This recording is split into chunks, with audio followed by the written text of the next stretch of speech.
Welcome to Cirque's release party for Gretchen Brinck's The Fox Boy. We're very excited to bring you a social worker in the Alaska bush, 1968 to 1970, and hear afterward her stories of her experiences there. This release party includes readings with these writers and poets: Abigail Calkin, Carmi Seufer, Drew Robinson, Georgia Tiffany, Gretchen Phelps, Kelly Lennox, Roger Topp, Ron McFarlane, Shelley Levine, Susan Chase Foster, and Terry White Carnes. During your reading, you will meet four amazing artists from the pages of Cirque: Jim Thiel, Nard Klar, Sherry Close-Suter, and Jack Broom. Plus, we will have a fringe late-night session with readers who will be added on to the program. This has been Cynthia Steele, assistant editor for Sandra Clevin, and Mike Burwell, Cirque Press editors. She hadn't realized that no one else would give Peter his drops. "I'll come in 2 weeks," she said. "His ears are really, really bad." Next, I consulted the Bureau of Indian Affairs supervisor, Gene Reynolds, who was my husband's boss. They had programs that the welfare department, my department, did not. "This is perfect," shouted Gene Reynolds. "I've been looking for cases to introduce the homemaker program. We'll go set it up." This was like a dream come true, because the Bureau of Indian Affairs would pay someone in the village to do Mrs. Bear's chores, although not take care of Peter's ears. With pay, a villager would take care of the house and the hauling the water and stuff. Then I met Ginny in the village. Peter sat with her at school, in an office at school, near my age, 27, that's a long time ago. Ginny had years of public health experience, plus training in otitis media. Plump with short hair and pink cheeks, she had a bubbly personality. "I've been with Peter all morning," she announced, as if this was the most exciting thing possible. "Peter, tell Mrs. Brinck what we're going to do." "She teach me to clean ears and put in medicine," he said. "If I do it every day and my ear get better, when she come back, she give me a present." "What will that be?" she prompted. "Lots of balloons." When Peter returned to class, Ginny explained, "I'm trying behavior modification. He can handle the drops, I think. If someone would remind him, that would help, but his mother has so many problems. And his teacher," well, we didn't have a high opinion of his teacher. We laughed. Ginny went on, "The house is cleaner, and there are hot meals, and Mrs. Bear seems less depressed. It is great you'd get her that homemaker." We parted on waves of mutual admiration. Peter no longer needed me. It was Ginny who would continue a relationship with him. It made me wish I was a public health nurse. Her tangible, practical services helped people immediately, while I struggled with awful problems that often ended poorly. There's that one short story. I see Michael. I've never seen you, Michael. Hi. Well, there's that one. I have others that I could do. I don't know how many. Well, let's look at the time. How did you do you know how long another story would be? That one was a fairly short one. Let's see. Let's see. And good night to Rebecca Goodrich, who had to leave us. She warned us in advance. And Roger in chat says, "Thanks, Gretchen." I can start this one too if it gets too long. It's a few pages. This is your night. I'm so glad you're here. You read beautifully. Well, okay, here we go. I hope this one's not too long. This is a tough one, though, tough case. One day in April, as Judy, our secretary of welfare, sorted mail at her desk, she raised a crumpled, lined page above her head and said, "Hey, Gretchen, you need to read this one right away." I took the letter. The words "social worker, welfare, Bethel" were printed in capital letters on the envelope. "Oh no," I muttered. By now, I knew instantly which letters came from villages and that they would nearly always request urgent help with an impossible problem. This one was the worst yet. A councilman in a village nearly 100 miles from Bethel had written, "Social worker, come get Rudy Jacob. He run away from grandparents. He is 15. He hide under porch and talk to people who are not there. He will not come out. He will freeze." Oh God, how was I going to handle a teenage boy so disturbed that he had auditory hallucinations. How big was he? What if he got violent? The vision of this kid freezing under a porch brought Gabe Fox, the famous missing Gabe Fox, to my thoughts and tears to my eyes. I'm getting emotional. I couldn't bear the thought of Gabe going through the ice or dying on the frozen tundra. If I had managed to get to Kwethluk or the children's home, my presence probably wouldn't have saved his fate. Now another desperate boy might freeze before I could reach him. But at least people there knew where he was. It didn't matter if I wasn't skilled enough to deal with Rudy Jacobs' hallucinations. This boy, unlike Gabe, I had an opportunity to save. The letter was dated only 2 days earlier. This gave me hope the boy might make it through one more night. It was impossible for me to go immediately, but I asked Secretary Judy to charter me a plane for early morning and have the pilot notify the councilman to expect me. I hoped the councilman had thrown blankets and food to Rudy under the porch. Did Rudy have any history with our department? The 1966-1969 drawer had nothing on him, so I dug into earlier files. The manila folders grew softer and mustier the further back in time the hunt took me. His name didn't turn up until I went to the 1950s cabinet in the frigid back room. The 1970 folder I found had a 2-page handwritten report by a social worker named Mr. Curtis. His pen had trailed ink blots like miniature Rorschachs that he had described, following up on a report about Rudy, then age 3, was mistreated. When Mr. Curtis had visited the parents in their village, one of the smallest and most distant from Bethel, he had found Rudy frail, malnourished, and covered with bruises. Rudy had huddled in a dark corner of the family's small cabin. The father told Mr. Curtis he had never wanted this child in his house because, quote, my wife go away with TB and have baby in sanitarium. So maybe he thought the child was illegitimate. I don't know. Curtis had brought Rudy back to Bethel and put him in a long-term foster home. His report didn't make it clear if he became a ward of the court or if the parents had agreed to foster care. But the second page followed an essay about TB babies. It explained that during the TB epidemic that had so heavily affected Native people in the U.S., Alaska, and Canada between the 20s and the 50s, had been sent to sanitariums far from their homes. It was not unusual for Alaska and Canadian Native families to reject babies born in the sanitariums. In some cases, a father would believe the new baby wasn't his. And also sexual abuse happened in the sanitariums, patient upon patient and staff upon patient. Other times, families rejected the child, considering the child could carry a disease. A theory also held by medical professionals at the time. There, the records ended. Whoever had later returned Rudy to his parents had documented nothing, an outrage, in my opinion. Since Bethel was such an outpost, agencies often had no job applicants except poorly qualified ones. So I felt like somebody with the title of social worker, but without qualifications. I sent Rudy home without bothering to read the thorough documentation. In the morning, the bush pilot took me to Rudy's village. It was small, population about 250. Through blowing snow, windows of small houses glowed from flickering kerosene lanterns. The village felt harsh and grim. In more ways than one, it seemed a bitterly cold place for a runaway. Bundled in parka and mucklucks, the council president, a Yupik man with cheeks scarred from old frostbite, met me at the plane on the ice. Rudy, come out hiding, he said. He want to go with you. His mittened hand beckoned to a slender figure near the riverbank. The person approached us, head down, face hidden deep inside his parka's hood. He was about my height, and his legs beneath the bulky parka were thin. His battered rubber boots gapped wide below his knees. I thought how cold his feet must be in those poorly insulated footwear. Rudy, said the councilman, this is social worker, Mrs. Gretchen. I gave the boy a smile. He didn't respond, so I pointed to the plane. Let's get inside. You can warm up. He entered the plane and crouched in the seat behind the pilot. As we taxied down the river, I asked, have you ever been in a plane? And I thought I saw his hood move.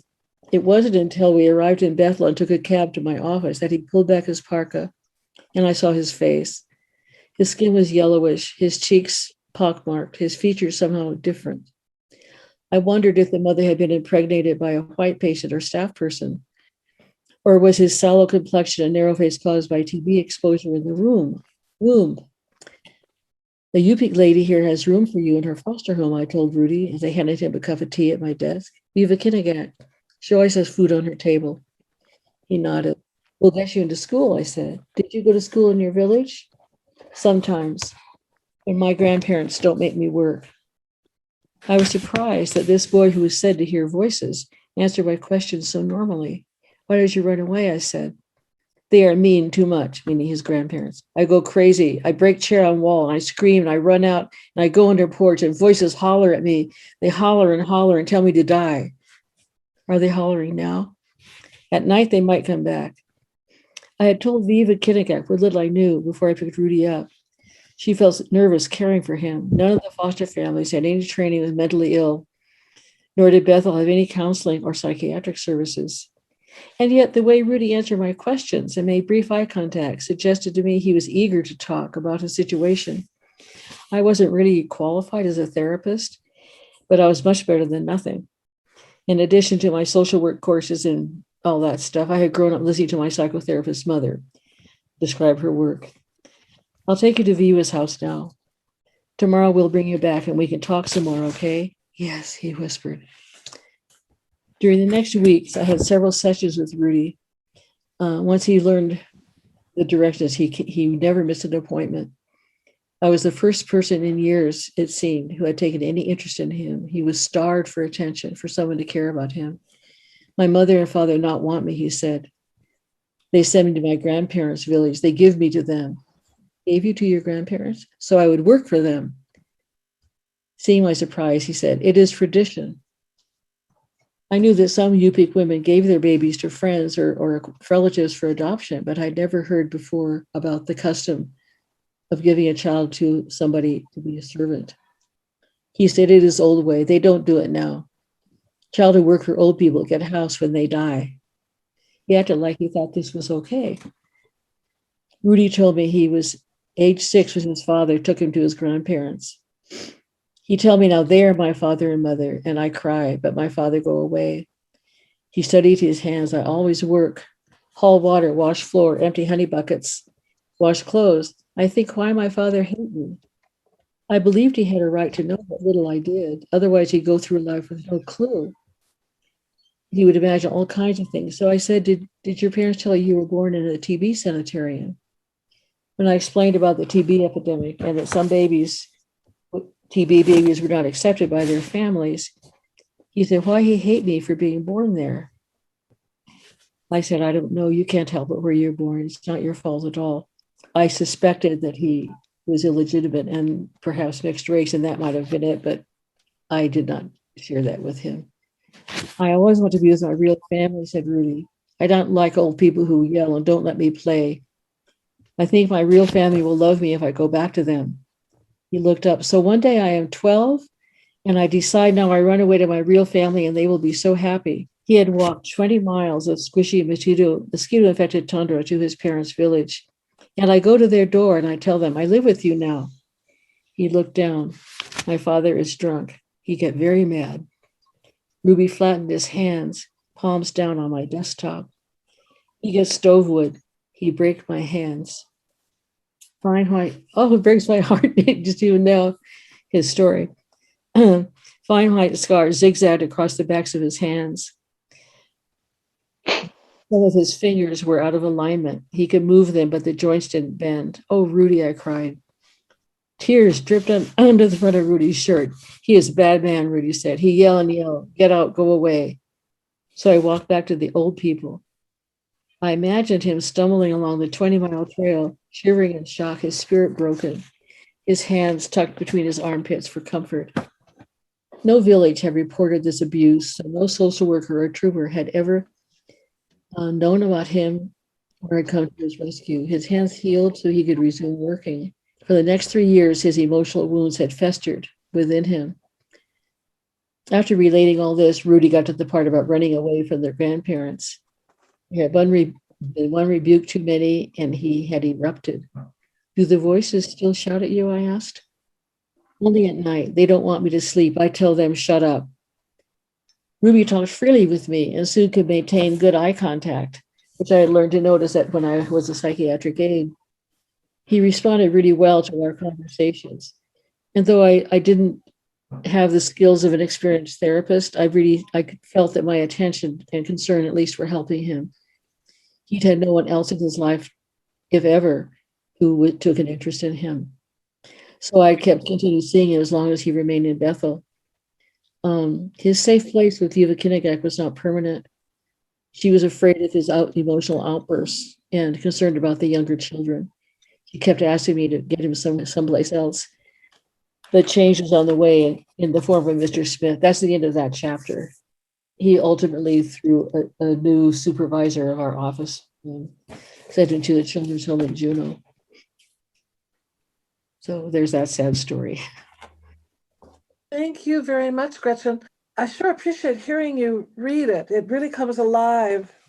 And I'm so familiar with what you're talking about, but it was wonderful hearing your voice. I'm glad this worked out. Any questions from the audience?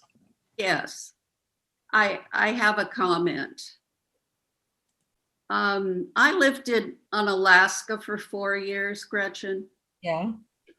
And I knew nothing of how these systems worked or didn't work, but you have added these dimensions to things I may have wondered about or seen but thought was something else. I mean, you know what I'm saying. Yeah.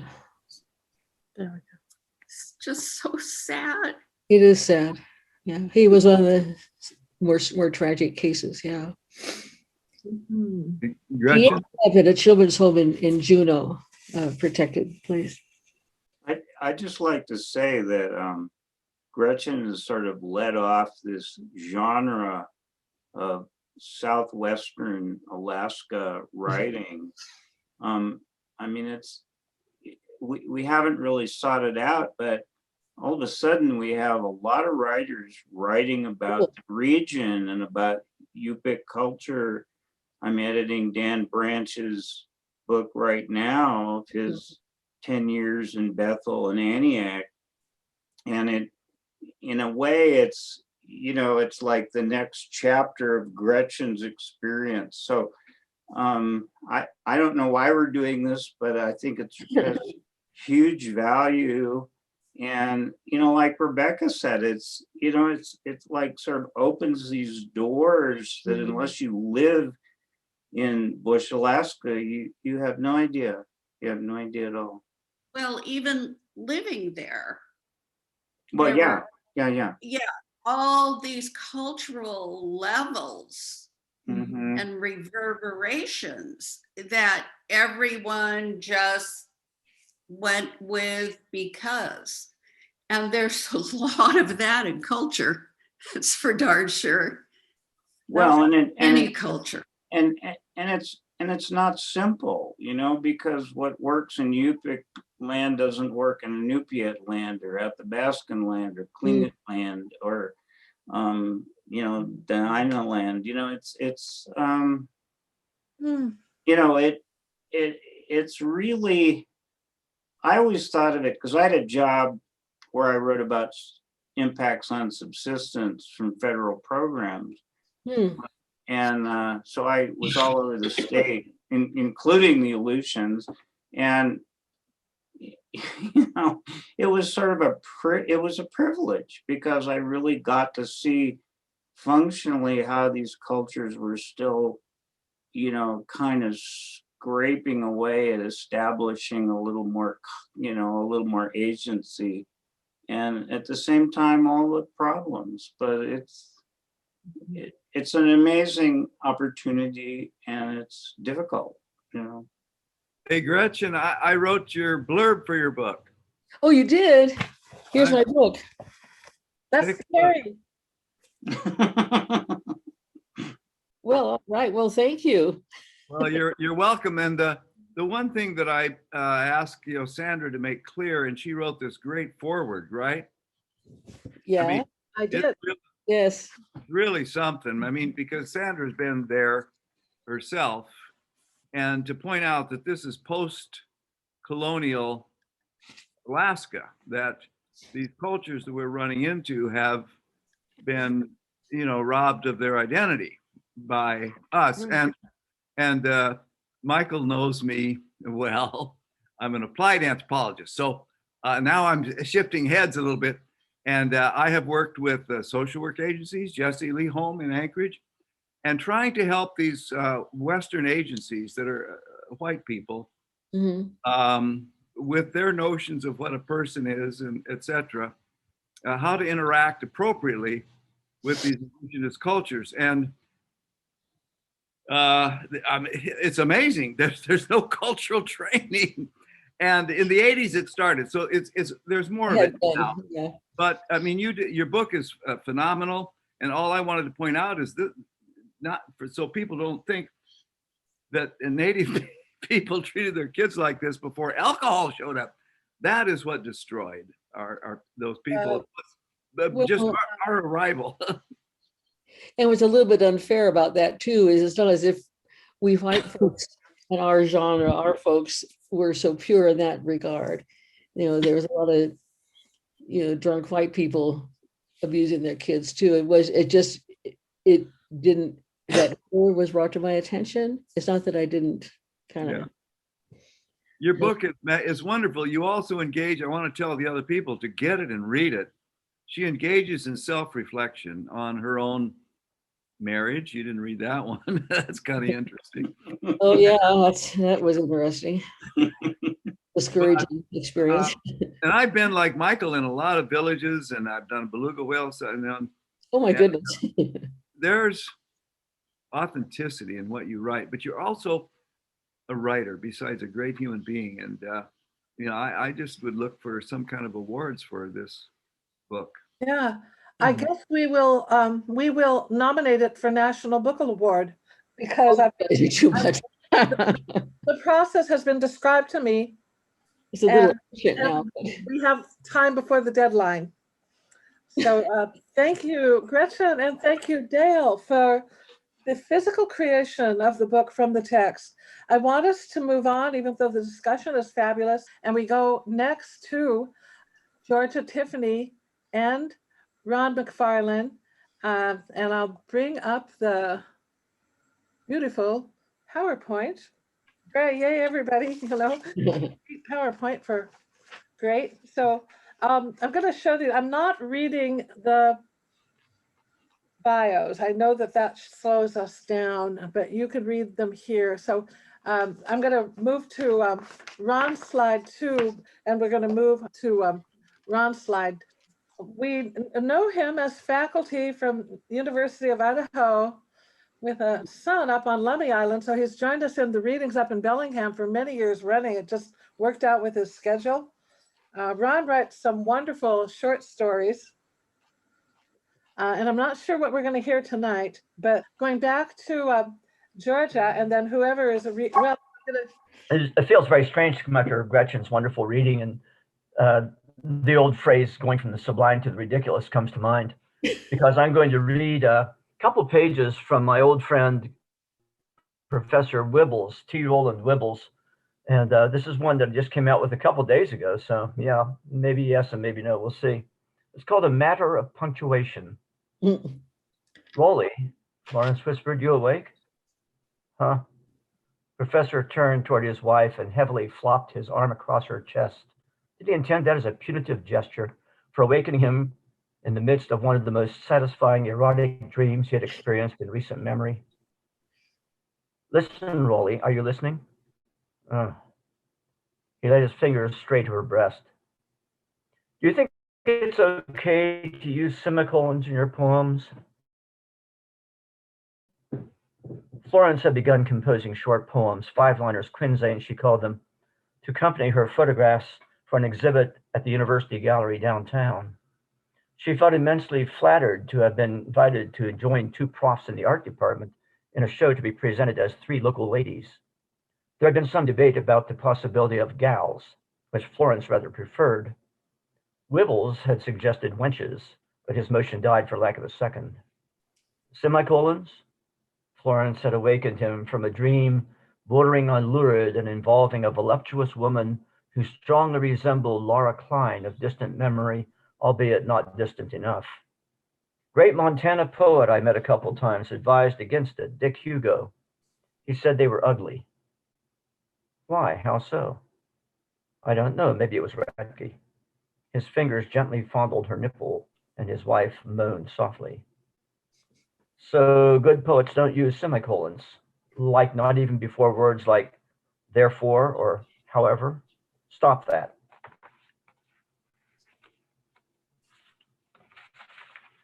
According to Hugo, or maybe Radke, he hesitated but did not stop.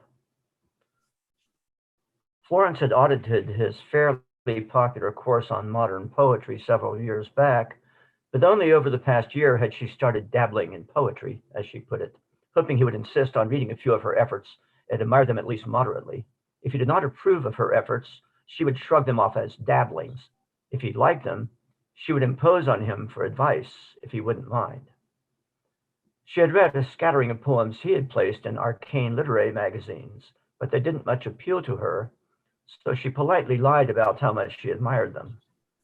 He published his serious critical writing as T. Roland Wibbles, his poems as T.R. Ribbles. Yeats used semicolons, she said, brushing off his fondling paw. Maybe so, I guess I never noticed. He was annoyed at her rebuff, and he found himself going limp. He did not wish to discuss semicolons at 3 o'clock in the morning, the day before he was to teach Milton's Samson Agonistes. I never use semicolons in my poems.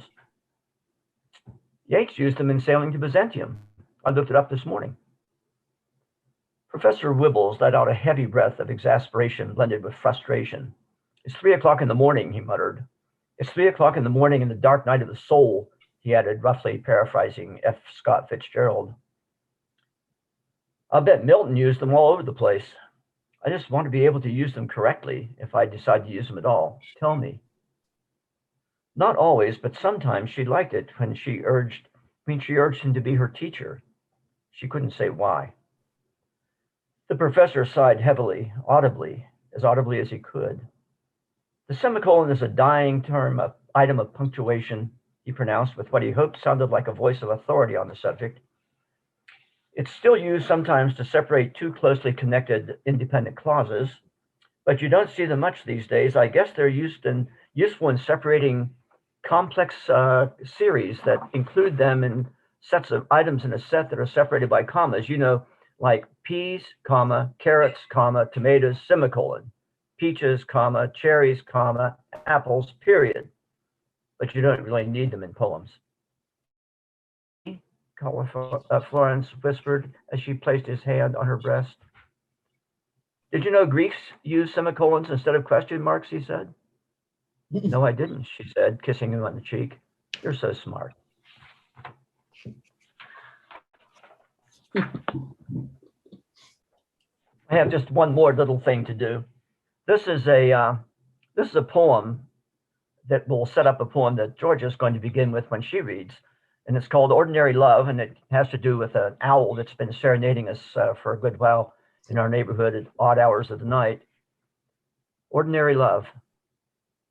An ordinary day can be perfect, dawn till dusk, till twilight, in search of one single extraordinary night, celebrated with the great horned owl calling hoo hoo hoo from our blue spruce, that supernatural lovebird. Who would have thought? What, you assumed a snow-white turtle dove, nightingale, trumpeter swan, skylark, at least a chickadee? Let this perfectly lovely night attune itself to the croon of our predatory owl, prowling the darkness in search of rabbits, perhaps a small cat, a mouse, an amatory offered to its lady with soft whispers from a grand fir down the block. Meanwhile, we perfectly ordinary lovers spent the night locked in each other's dreams. Thank you. This is Georgia.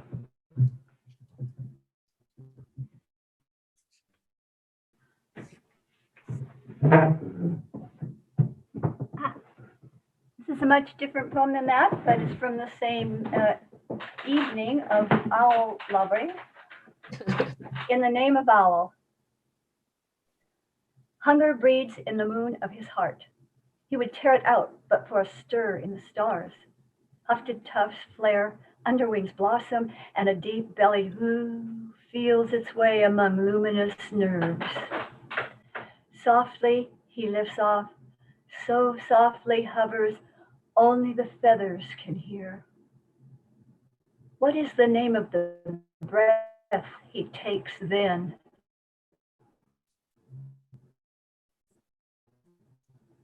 Is it the body, that little bird in the perfume? Mine, he has named her, and mine is the heat that takes hold.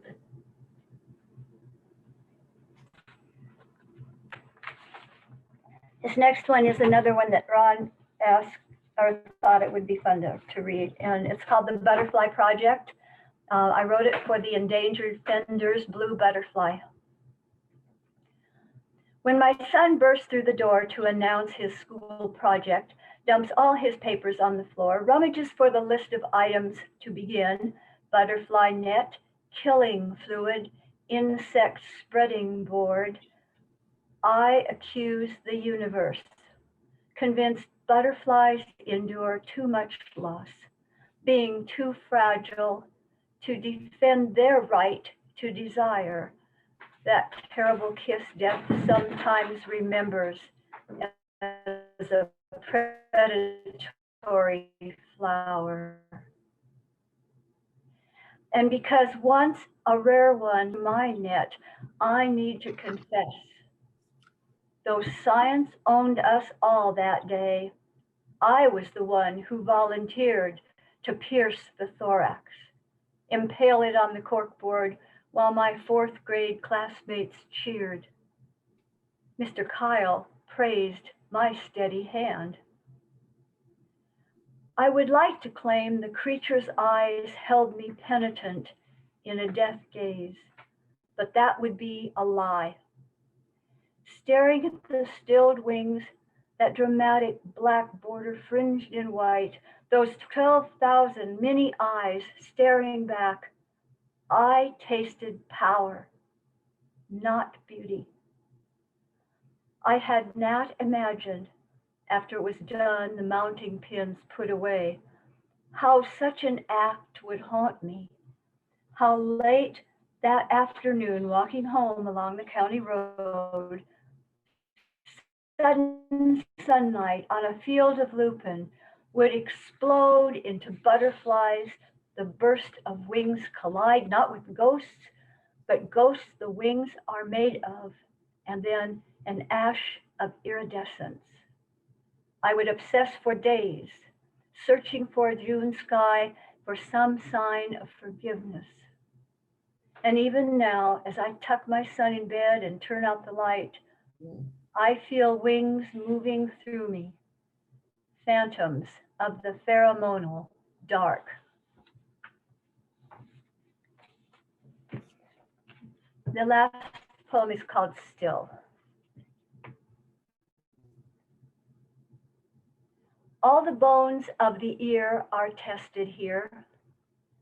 The river so quiet, you can hear spiders weaving their lives together, fish kissing the stones, nests unraveling to let last sunlight through.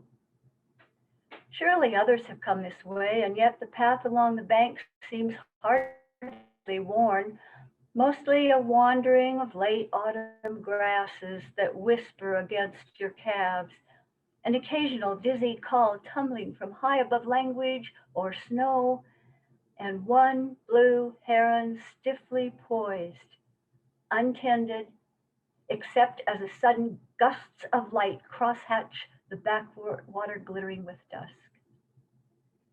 Could this be his moment? The way light swirls down and around and through him? Or is it just a flush of wind that turns him suddenly ablaze, your mortal pose paralyzed, fetal, and braced against the bank of the darkening channel? your summoned breath, withholding, withheld. Do you hear the feathers tremble before the wings? So labored they seem reluctant, and lift the body skyward, cast their 6-foot span of shadow. Is there a presence of mind, a guardian that tends so wholly its watch? You see it, if you see anything at all, only as motion, bearing the river away.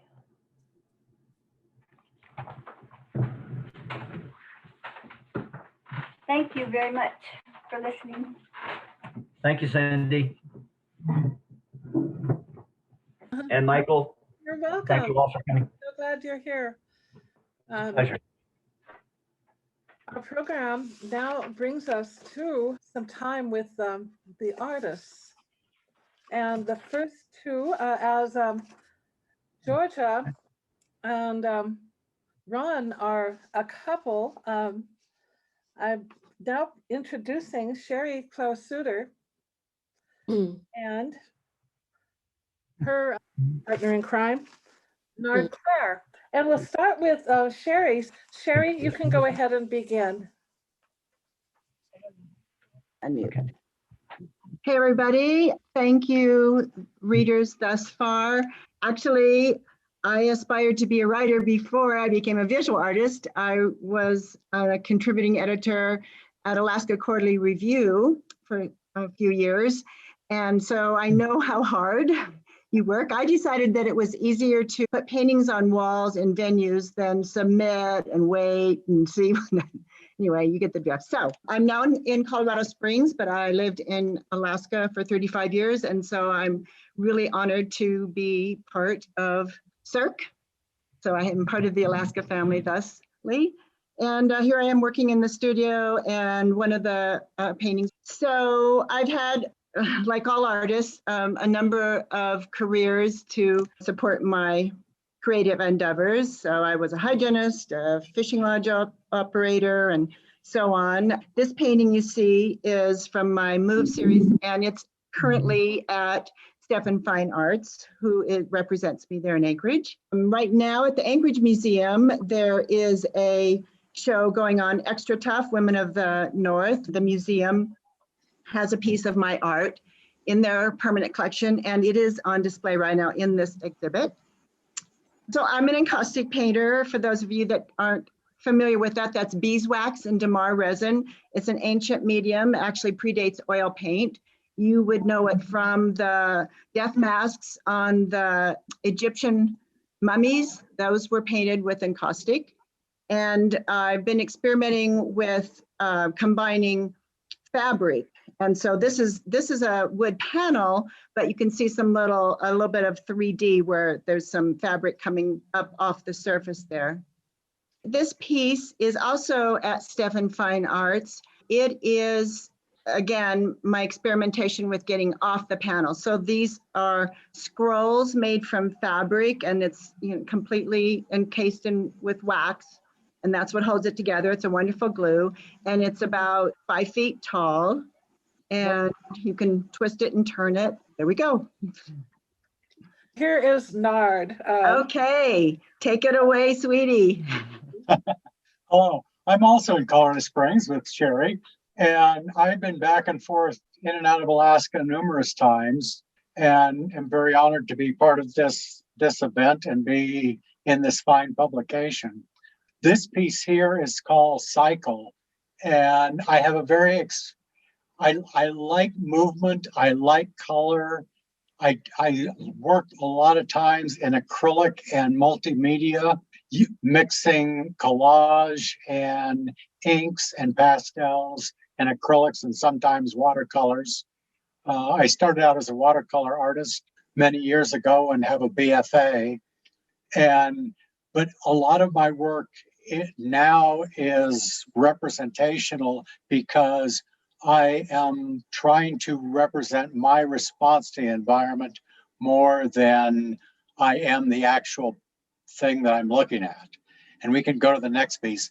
This piece that you're looking at now and this piece are both at Stephen's Fine Art in Anchorage.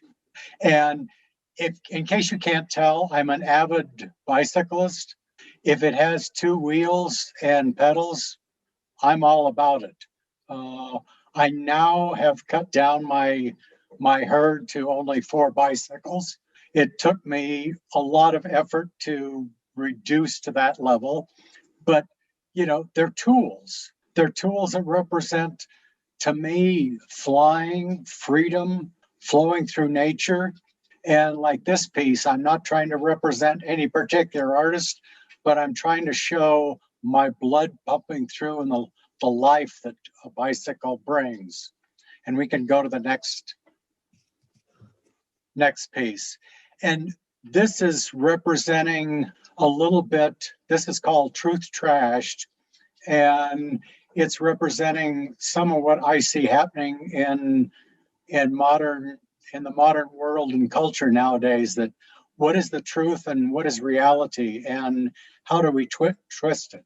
There was a time when truth meant one thing and now truth is in whoever the eyes of the beholder is. But I'm trying to represent it in a way that shows a powerful, hopefully, response. And we can go to the next piece.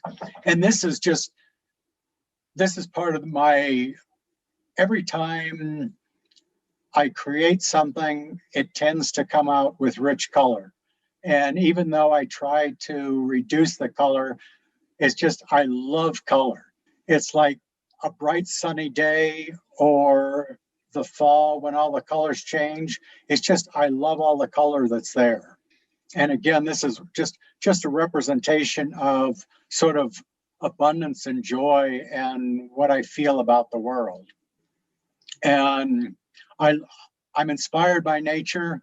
That's one of the reasons I like about Alaska. There's no place on the planet that has the unaltered nature that Alaska has. Before man has messed it up or modified it, Alaska is the perfect of what it was made and evolved to be. So that's a little representation of some of my work that's in Cirque and in Stephen's, and I really appreciate being here and being a part of this group. Thank you very much. Thank you very much. I would tell people too, when you're looking at me with a piece of art on the wall behind me, I got permission from Nard to make a print of his work. He didn't know I was making a canvas print with frame, but I don't think he minds, and it looks beautiful, and it's there during all of the Zoom meetings I do every day of the week. Yeah. I'm very honored. Thank you. You're welcome. Well, next I want to introduce Kelly Lennox. You can read a bit about her here for half a minute, and then we will move into her reading. I'm so glad you're here, Kelly. Is this the first time you have read with us? I read with you in January. Okay, well, good. Yeah, and I'm excited to be back. I have yet to travel to Alaska, but I get these little forays when I read Cirque and come to these readings. Oh, sure. Well, and as we open up, it's going to be exciting.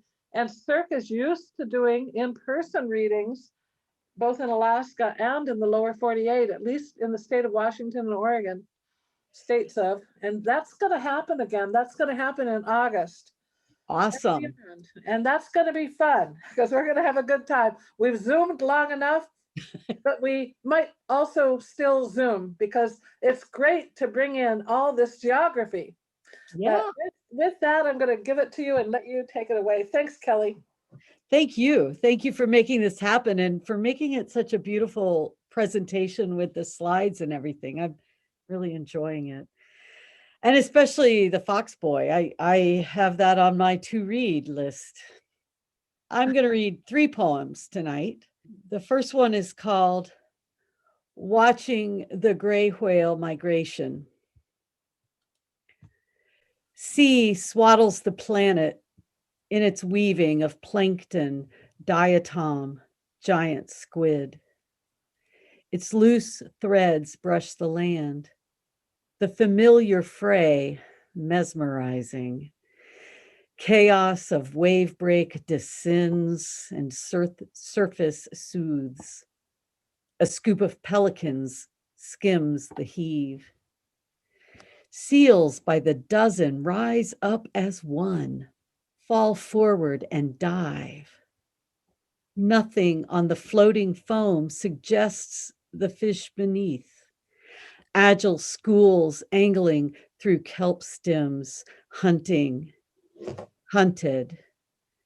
Sated seals pull out onto pillow basalt, elongate under winter sun.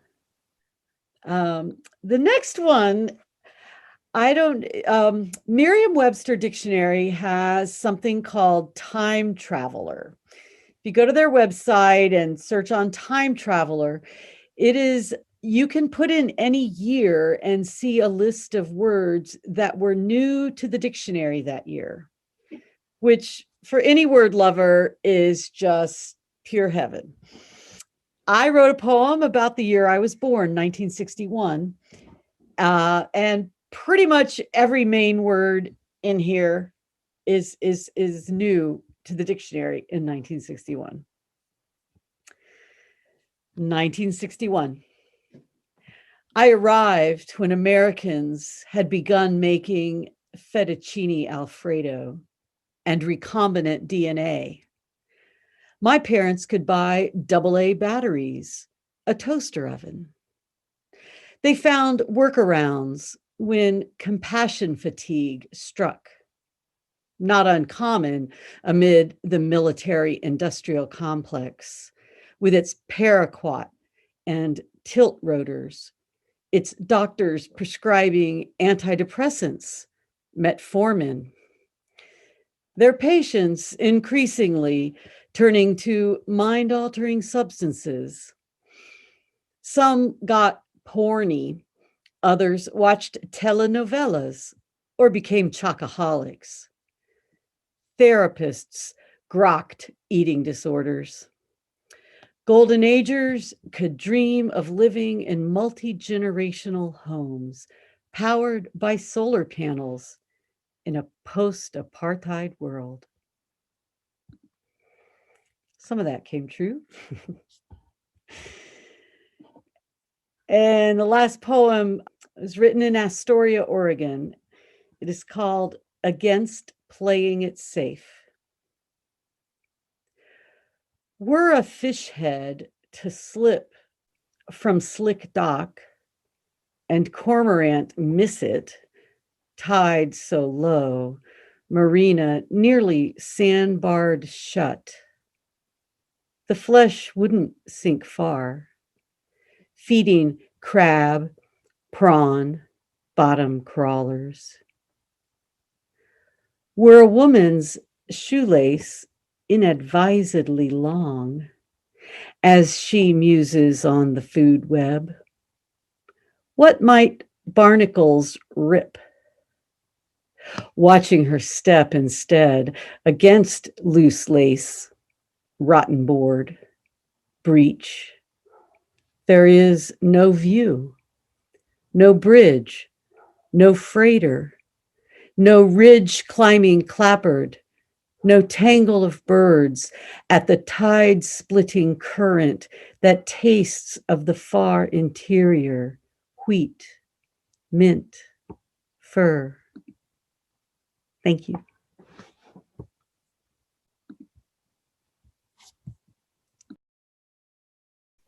Abigail, our next writer, welcome.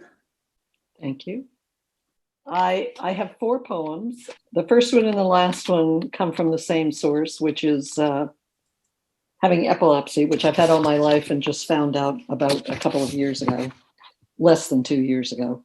So it's been a bit of a preoccupation for me. Crevasses in my brain.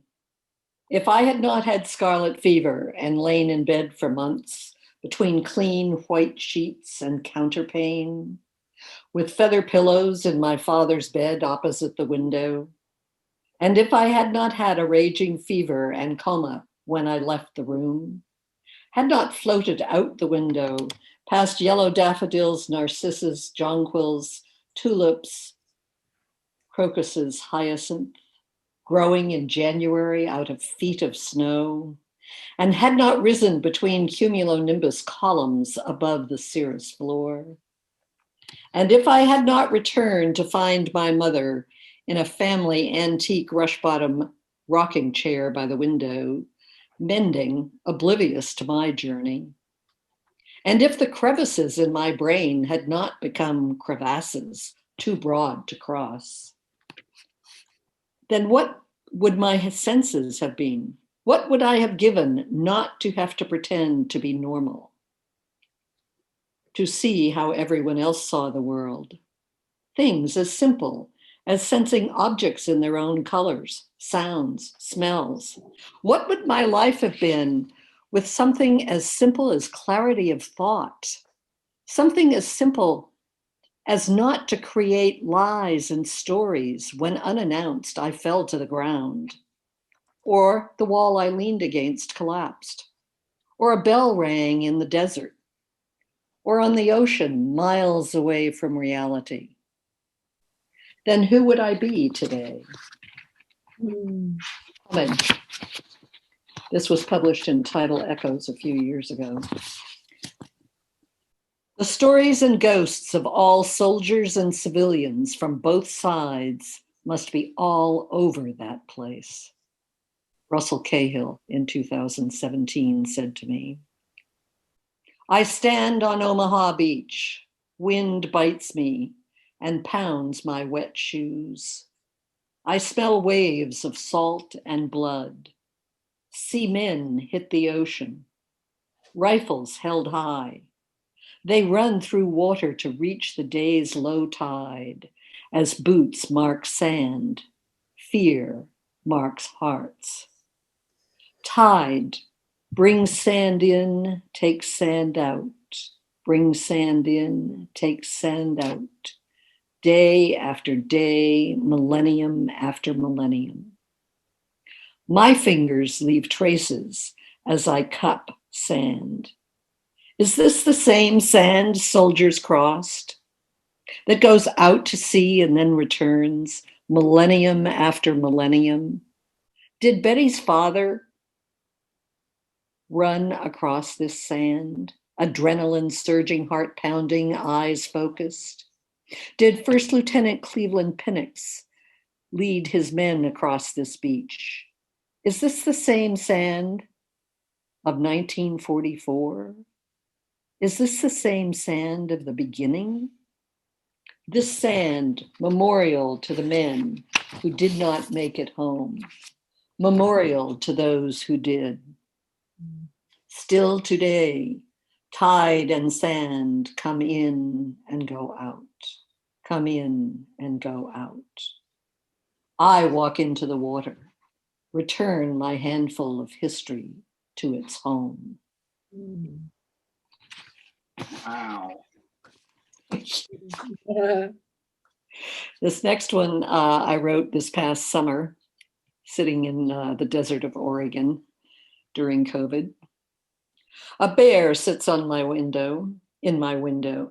A bear sits in my window, soft scarf wrapped round his nose and chin, a cowboy's bandana of lavender silk from my mother's time.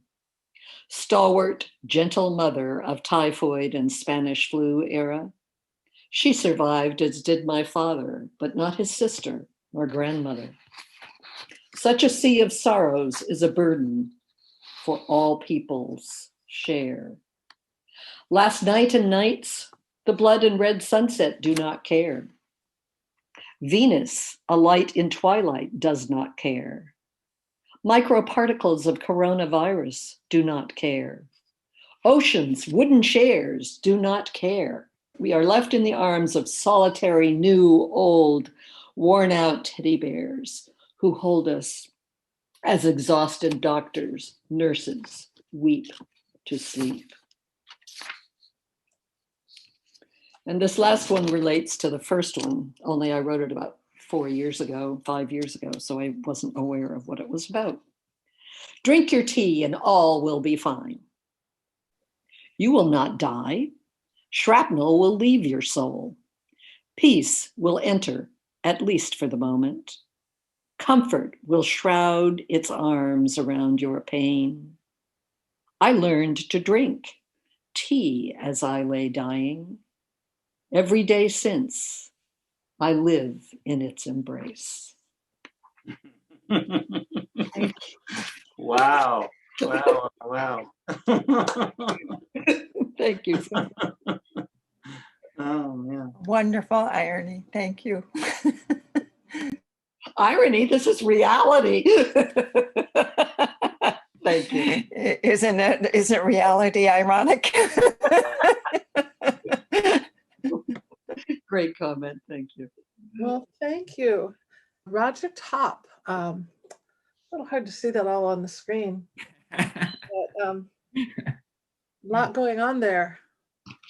Gave you the fancy version, Sandy. Yeah. Go ahead, Roger, and tell us a little bit about yourself. Well, first, thank you, Sandy and Michael, again for publishing my essay, Green Room, in the still current issue of Cirque. And for everyone else coming out in this dark, sunny, windy, snowy, rainy evening, blazing hot maybe somewhere. So, yeah, well, I won't talk about myself. I'll talk about what I'm, so this summer I'm working on another novel. And this winter and last year, I wrote half a dozen short stories in preparation for looking at the characters and the ideas. And this is, well, I'll read from one of those short stories. It's called Conservation of Moment. The novel itself doesn't have a title yet. Sometimes I refer to it as the one with the ghost ships, and sometimes I just call it the museum book. So I'm going to read just 3 pages off the top. Conservation of Moment.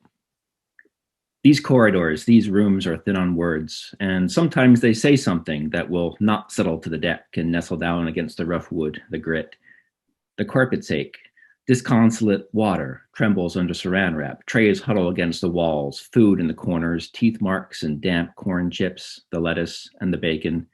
The rise and the yawn of the elevator causes us to lean in. What is left is air molded into wallpaper, a twist of feather, and the hum of the machine that every once in a while coughs to let the world know there is still a place for ice in a tin bucket. Francesca turns from the guile to the windows. Yesterday, she saw a unicorn cross second, and on Friday, about 40 Santas occupied every sidewalk between the aquarium and the bridge. This morning, a bald man in a white apron asks a pack-shelled couple to stand completely inside the steel trolley with the arch and the yellow light on top. The man in the white apron presses a button on the side of the trolley and then looks the other way as it drops into a hole in the sidewalk. Most working pedestrians completely fail to see the spectacle. The cage disappears, the lights wink out. Preserved on the man's apron is a smear of blood and fat, the width of a hand. He pinches his face to kill an itch. Early yet, nothing is opened except for the steaming coffee cart up by the intersection, the cafe where Francesca folds back another page of the newspaper, and the bakery 3 doors down where a woman out front with her arms crossed, like there's bad news from some other part of the world, now listens to the traffic as if this is preparation for the worst and zombies. Perhaps zombies. More often another plague of Santas. A pair of steel doors close over the hole in the sidewalk. The man with the apron goes inside his darkened restaurant and in 5 seconds returns to remove the orange cones from either side of the sealed hole. A delivery van backs into an alley, occluding the woman with the crossed arms. A man in a pink helmet locks his bike to a building. The traffic lights change. A pair of women with blue and independently green hair look in the windows of the cafe. Francesca startles and then attempts to capture the gaze of each of them, as if to see if she can distract them from the long line at the counter. She wonders if her sitting in the window is good for business, or does her reflection and scowl scare away all the boys and girls. There's a line enough for coffee. She might be sympathetic, but it does not yet go around the block. At 7:30 a.m., pedestrians are rabbits with pocket watches. At 7:45, they breed. At 7:55, they become banshees and lost explorers shred by sunlit knives and window glass.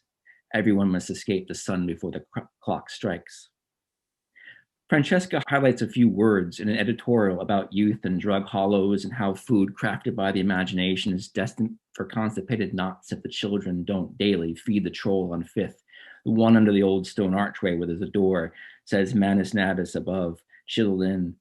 Francesca knows the memorial well, but the photograph in the paper was shot by someone taller. She scans the pages of the paper for mention of a man with an apron, but today the museum appears to have gone unnoticed. Sophia with a washcloth removes Francesca's coffee cup. She needs to make the seats empty again. Don't you think, Francesca says first, drawing the barista's attention, don't you think there are only two maps? Ones that say you are here and ones that say begin here. She spins her paper napkin until it takes flight. So why is it we only collect the first like postage stamps? Why do we think the second is only for children? You know, besides the obvious. I don't know, says Sophia. She watches the street. Francesca turns again to the window. She taps the glass. Holes in the ground. She's not spoken to the barista before. Sophia is the new girl this week. Oh, that, says Sophia. Do you know about that? I know about that. I'm wondering about that. Francesca points to another month, another Friday, another precocious artwork, another new guile on a coffeehouse wall. Within the guile and frame, retrofit staterooms and corridors take on funny spooning shapes. The music is close, a refrain here too, a poem in tones that floods her ears and mouth. A little moan, hand on tool. She swipes the key card. She waits a half second and goes through. 9 times out of 99, we pass in the plaza with little more than a smile, leave by cars or separately, or by feet or the lurching love tram. The clacks are sharp, compressed copies of the elevator's yawn as it sinks sleepily to the bottom of the sea. Wish each other good night. Tease that breakfast is near enough, everyone can smell the bacon. And sometimes she hums that tune we love. Once in a while she says something mixed colorful about drinks and art worlds and needs and what is that song and what side of the bed do you sleep on? Every word matters. Every heading, every carnival expectation. Nothing here is owned by a person, even the old ship, now a boutique hotel. Fascinating story. Thank you. It is, for me, so remarkable and thrilling to honor our artists. You know, I've always said, it's always been pretty obvious that the setting that the artists give to the poetry and prose is part of what makes Cirque such a remarkable journal. And Michael had this all set up before I joined him. And it's been just a thrill to have this constant, almost like stream of wonderful images that come in every month. Sometimes I just scroll through them because they're so beautiful. Jack being one of them, he's been our cover artist a few times. He had the chains, he had the little tiny bug, got a few behind me here on the wall. But it's just with great delight that I introduced Jack Broom, and we'll take a look together at some of his work. Thank you, Sandy. This is really fun tonight. And thank you and to you and Michael for inviting me to be part of it and for publishing my work in your beautiful literary journal. And to the other artists and the writers that are with us tonight, I just want to say I'm honored and proud to have my work appear alongside yours. It's always a thrill to have something in Cirque. I'm very much a student of photography. My job for 39 years at the Seattle Times was as a reporter. And I didn't take very many pictures, although I did work alongside reporters and also with photo editors. So I think I learned some things about what can make a good photo and what can make a bad photo. That was helpful. But I decided to take it up as a retirement hobby. In 2015, I was interested in doing more and learning more. So I took some classes. The first class I took, we had a field trip to the UW campus And then we came back to class and we showed our favorite pictures. And the woman next to me showed a picture she'd taken of a walkway, and there was a puddle. And in the puddle, an absolute beautiful reflection of the spire that was across the quadrangle from us. The reason I mention it is I could tell when the picture went up, I had walked right by that exact spot and not seen it. So I decided then the most important thing for me to do is to notice. And if you can have a one-word mantra, that would be mine. So I try to notice light, color, lines, angles, textures, detail, even notice my reaction to some things, because that has, that helps inform my work. You want to switch? Okay. This was a Cirque cover. This is a vinyl curtain that goes around a fish market at the Pike Place Market. And when the market is open, it's all tucked to the side. The chains are there and the vinyl curtain is there.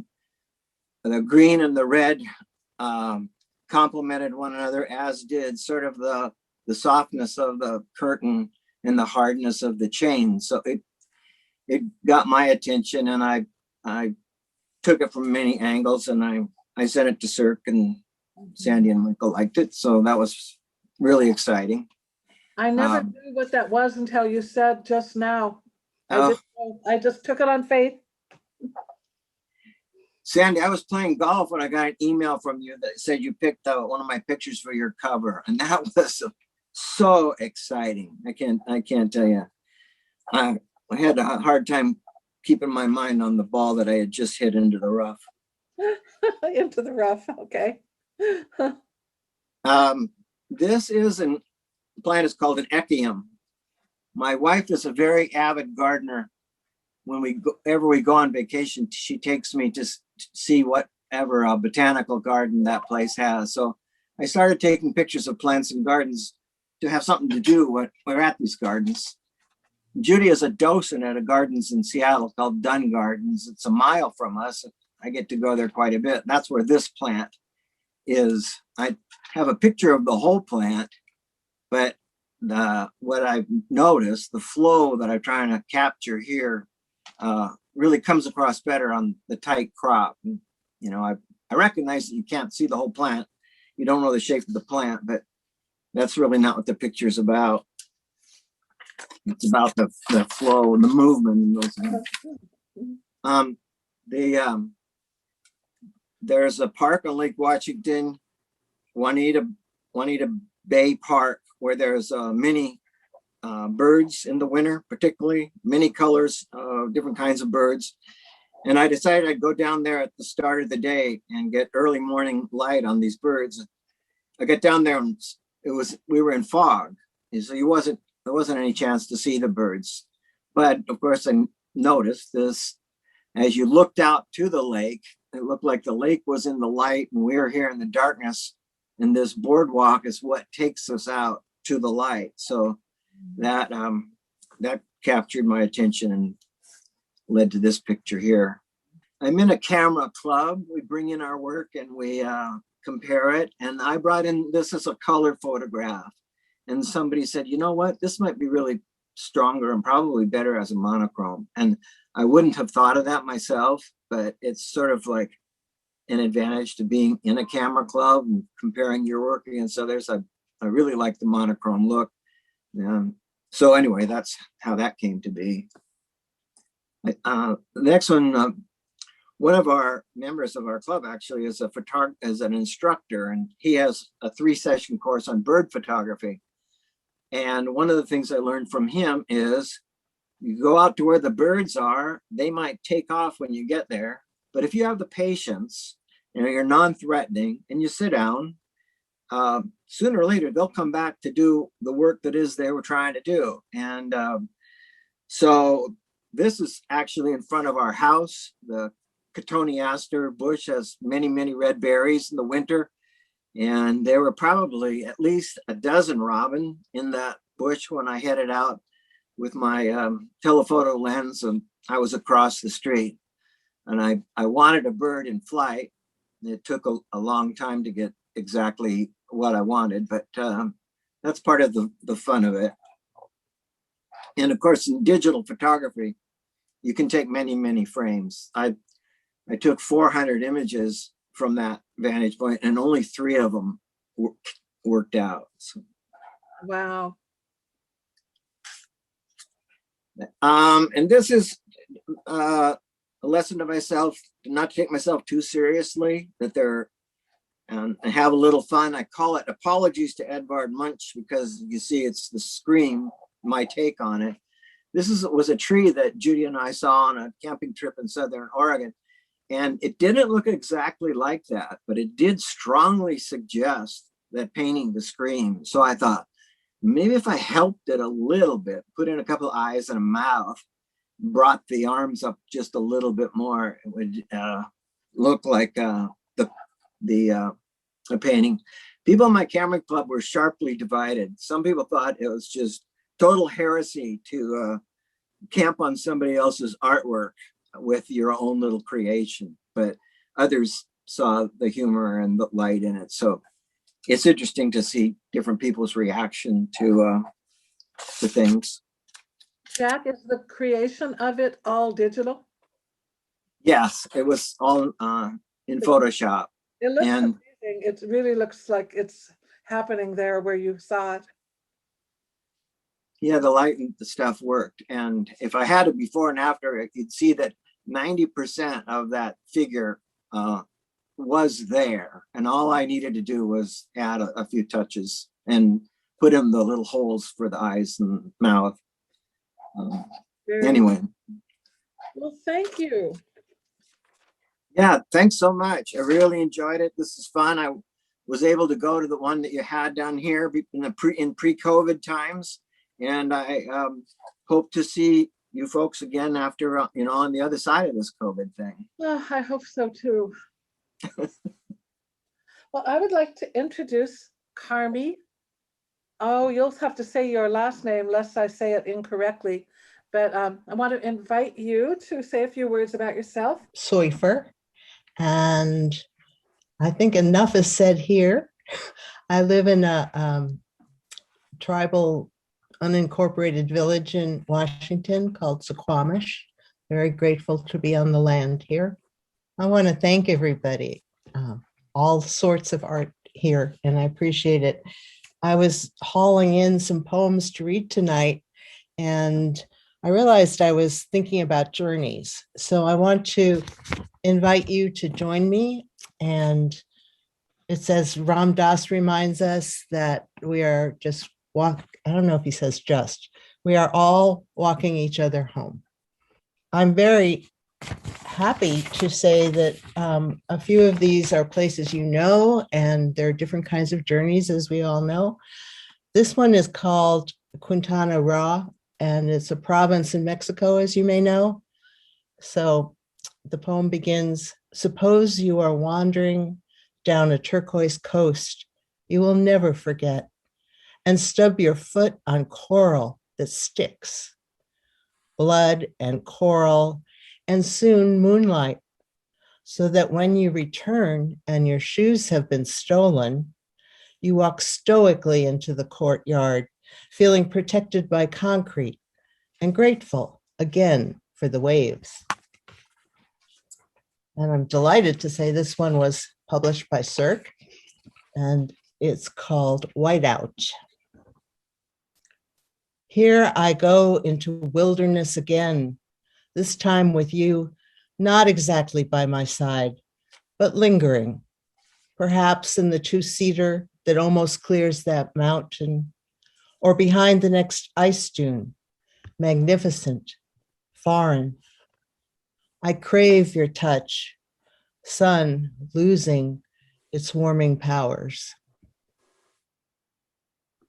And I have to dedicate this poem to friends who are here tonight, my friends Bob Estes and Hilary Salick. It's called Woman. You showed up in a poem once, the way you walked and swayed, all breasts and hips, the red shoes you chose to wear. What didn't happen is the story of the darker woman walking here her narrow way back from work, her dull blue suit in a warm and rural place where the kids get hit. She's in another country, and I'm walking the other way, toward her, toward dinner, really, toward town. And we pass in the high grass on the same path. Although it may seem there is really only one of us. I have two more. One touches back to Mexico. It's called Playa del Norte. When you swim out in the full light of afternoon, nothing is foreshortened, but clear lines against sky and lean horizon appear closer than an hour ago, are closer as you swim the same distance, alight. And this is a different kind of journey. My mom is now 100, and this poem is called My Mom at 91. Just see if I can see my friends here. Wrong page. Yay. I go to take care of my mom, but somehow I get sick, and she is checking up on me, tottering in every few minutes to see how I'm doing, waking me as I try to sleep off the flu. I smile. It has taken us so long to get to this tenderness. Thank you. That was awesome. Thank you. Thank you so much. Our next reader is Sherry Levine, one of the many Cirque contributors out of Oregon. I swear we've leaped over Washington and have the whole crew from Oregon, which I'm really grateful for. My kids live there now. I'm going there next weekend. I'll see you. Sherry, go ahead and say a few words about yourself. Okay, hi everybody, and thanks so much Sandy and Mike for having me, and thank you to my friend Dale who has read all of my poems and has been supportive of me. I'm a poet, and my book is coming out in September. It's called Swimming in the Rain, and I host a poetry series and open mic in Portland once a month. Okay, so I write a lot about my family. You know, with all the grief and drama, we have a lot of humor in my family. And so I'm going to read two new poems and a poem in Cirque. This is called Spelunking. When we hug goodbye, I bury my face into the warmth of my grandmother's polka dot dress. Something inside her chest feels missing, a dugout cavern of flesh and bones. So deep my head sinks. A blind descent into narrow chambers, rocks, and limestone. I spider down waterfalls, crawl a horizontal mile, my rope taut like a compressed nerve. I wedge myself between jagged folds and scat scars. Ahead, flickering light exposes a wall of charcoal paintings, bulls, bison, mammoths, birdmen. Flapping wings overhead, skin knees, wet socks, frigid air. I scrape my head on a stalactite. In my tightened chest, I could freeze. So that wasn't funny. It gets funnier. Okay, this is called Guts. My grandmother's hand plunges into the deepest, darkest cavity. Let me do that. Sorry. My grandmother's hand plunges into the chicken's deepest, darkest cavity, leans over the formica counter, and holds its heart the size of a thumb. Between her puffy fingers, the liver squiggles. I watch her bare arms jiggle, her loose, bumpy skin wobble. With fried fat and liver and onions, she makes schmaltz like thick yellow jello. Mhm. Grinds the livers into the wooden bowl, singing along with Mathis, tapping her slippered feet to Benny Goodman. See, she says, turning around to smile at me. As she flings the green guts into the sink. From where I am sitting, I can still see them slide down the drain, disappearing into a sea of blue dawn. And the third poem is the one that's in Cirque. I read it before, but I'll read it again. It's page 99. When I wouldn't eat my disgusting liver. When I wouldn't eat my disgusting liver, my mother said I should be grateful. Children are starving in Africa, she'd say, dumping more ketchup on my plate. When I was sick and wanted broth, my mother told me it could be worse. I might be dying of diphtheria. You should be grateful you have your health. When my husband left, she said she never really liked him, that he was way too young for me. I watched her pull back her wrinkles, sighing into the rearview mirror. Look, you should be grateful that you are still young and pretty. I remember when you were little, you used to dance in front of the stove. You look so happy. When I started losing my looks, she said, be grateful, at least you have your legs. Recently, I lost my job. A slap in the face, she said. Well, at least you have your teeth, she said, pointing to her implants. These cost a fortune. That's wonderful. Thanks so much.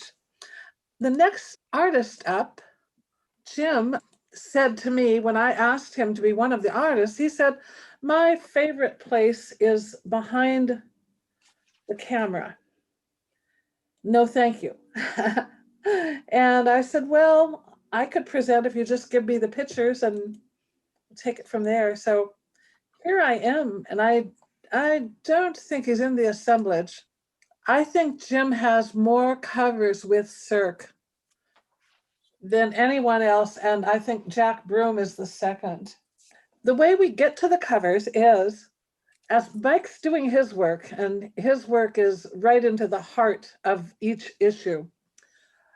And then as we're coming up for air, Mike has been working with the images. He's been matching them with the content, and I've been cheering on and saying, when's that going to be done? And then he gives me 6 or 8 images that are all potential covers, and he lets me choose. Well, lately we actually let the guest editor choose, but we're going to end that practice. That's no fun. Anyway, I picked just, I was rushed last night. I went into the images for one of the issues. I picked 4 Jim Thiel in a row.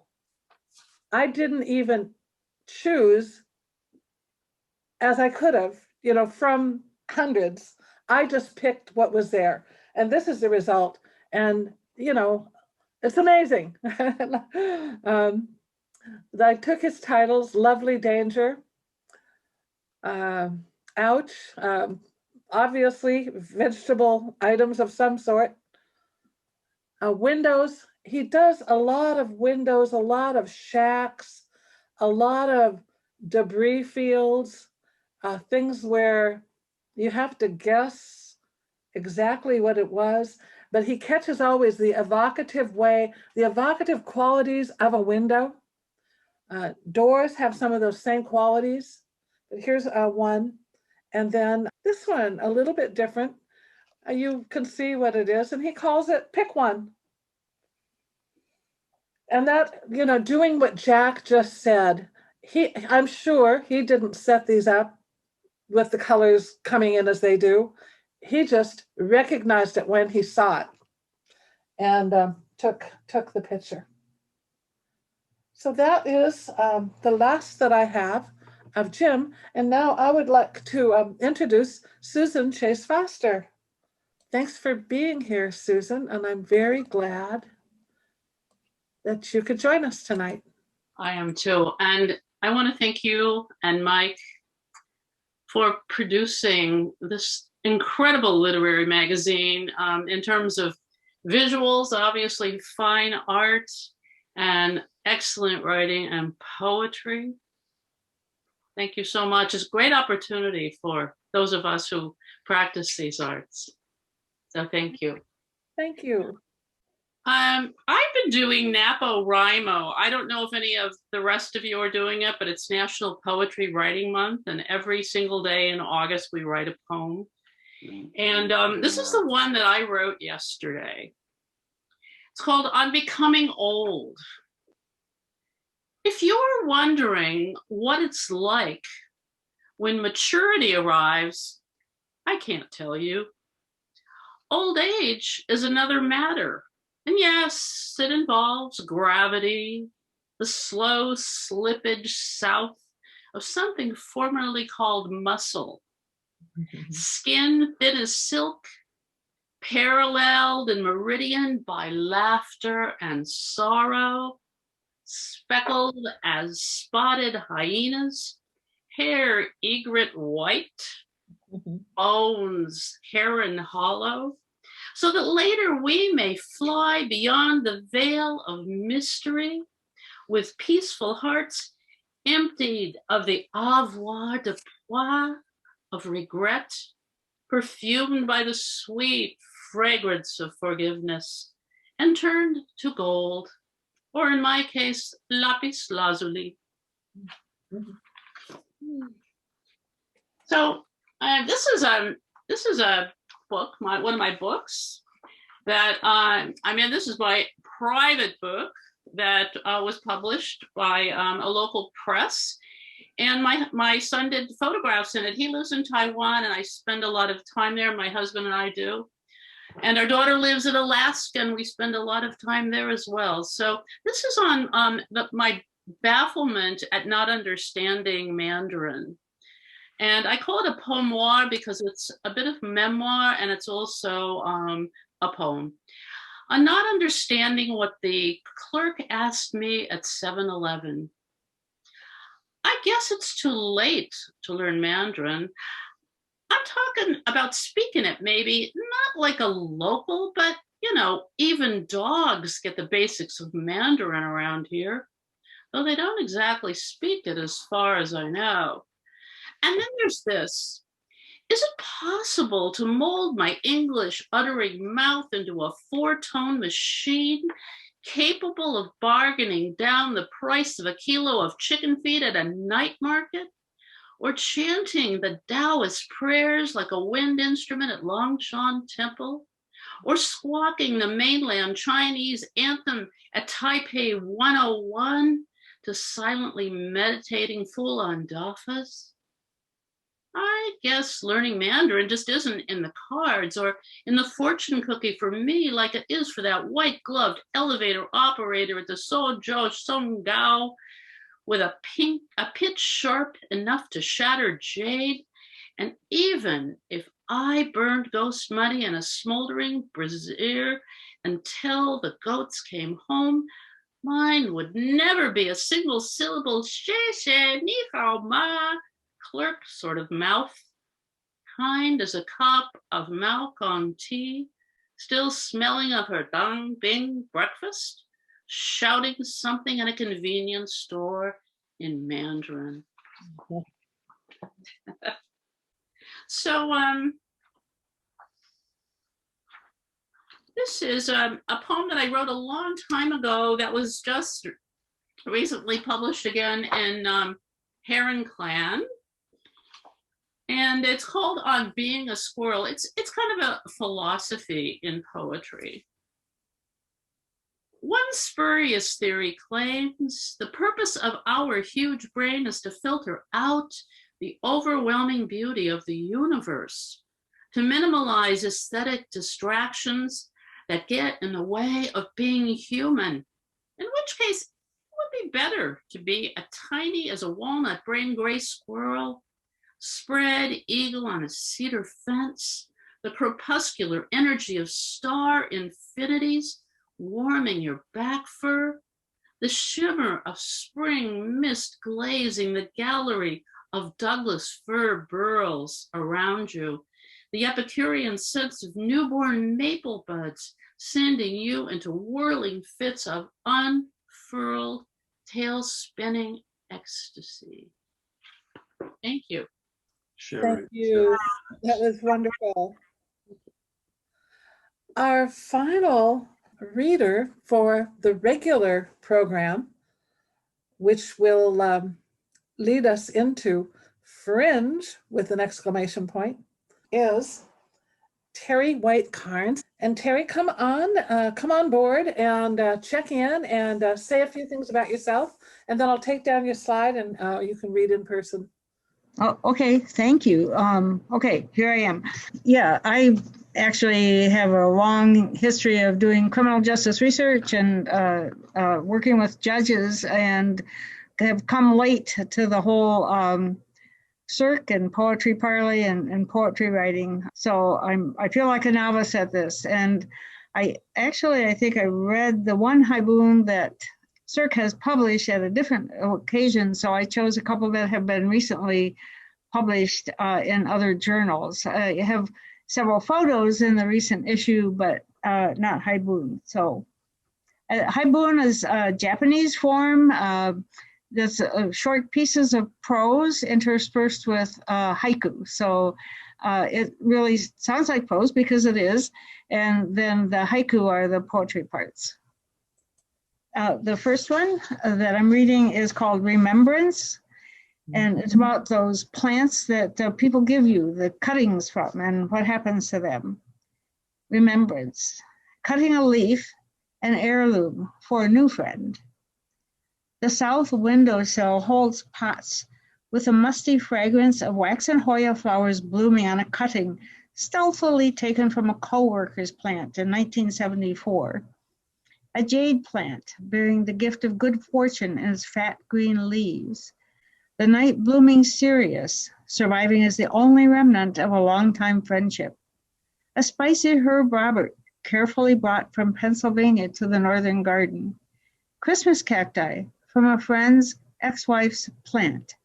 They crowd side by side in the year-round warmth, their green scents filling the winter days.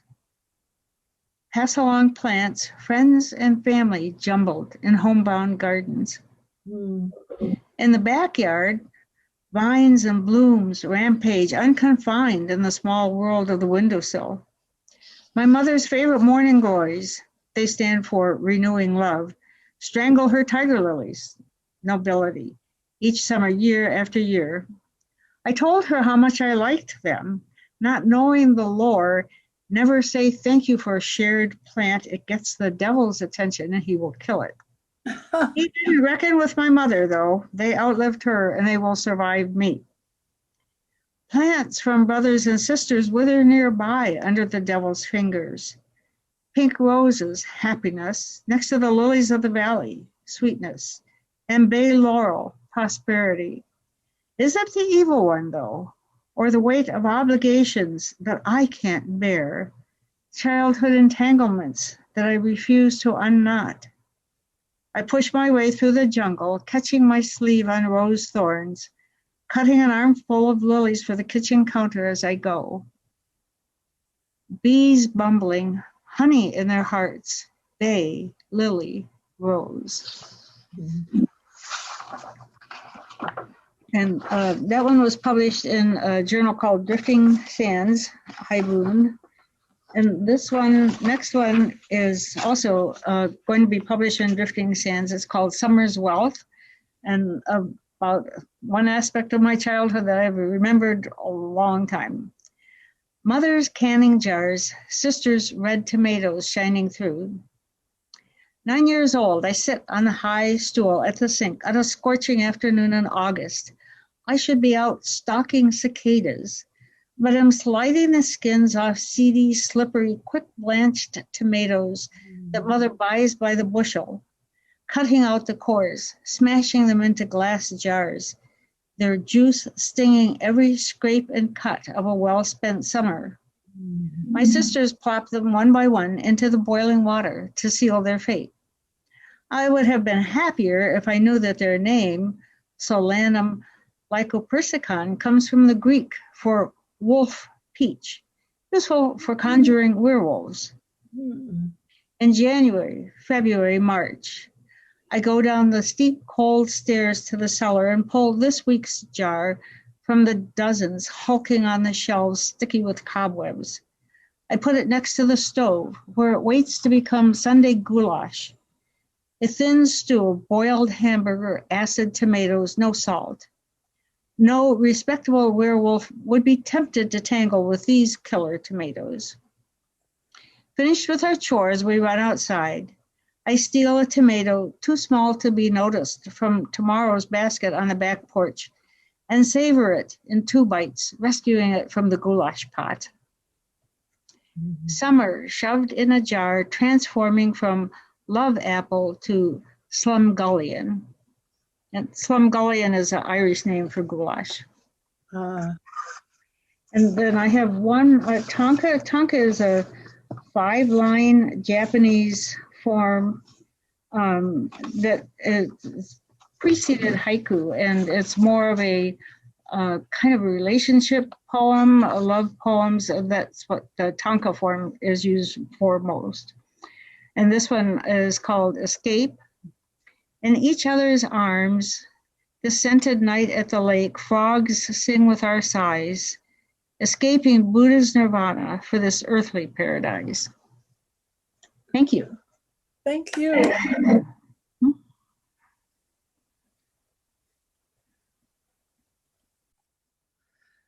Thank you. So, on to Fringe, right? Thanks for everybody. I mean, I can't express how fully I have appreciated what everyone has put into this to make this come off so nicely. But other than that, Gretchen, would you like to say a word or two? But I haven't looked at my own book for a while. So it's kind of interesting just riffling through it a little bit, because the actual experiences and then how they take on sort of a different life of their own when they're written about. It was just kind of I haven't read my own book for a couple of years, so it was, I don't know, I tried to, I don't want to be a cliche and say, oh, it took me back to those adventures, but actually they were really intense adventures at the time. So it was fun to get to kind of show it off a little bit momentarily, because it's kind of a big deal to me, the adventures themselves, and then the fact that I actually managed to miraculously write this big, huge book about them, even though it's quite a while ago now. Gosh, 400 pages, more than 400 pages. I can't believe it's that long. That's embarrassing. It's the biggest book we've published. You notice how long it was you had to publish it, yeah. And Dale did that design without complaining. Oh, yes. Yeah. So any questions? Any questions in closing? I have a Gretchen. I finished your book and I loved it. And I loved I love to hear. Yes. Well, I'm going to write an Amazon review and also Goodreads next week. Oh, super. That's great. Thank you. Yeah, I mean, your sensitive portrayal of the people in the region was just so wonderful. And I really admired how you faced all these sometimes failed expectations and even put yourself personally into the book. When you went to Anchorage without your husband to have your baby, yeah, I was so moved by that.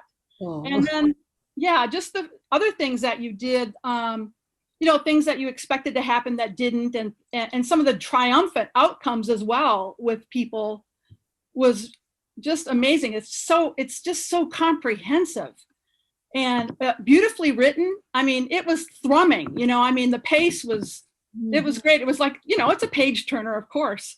One thing that there's a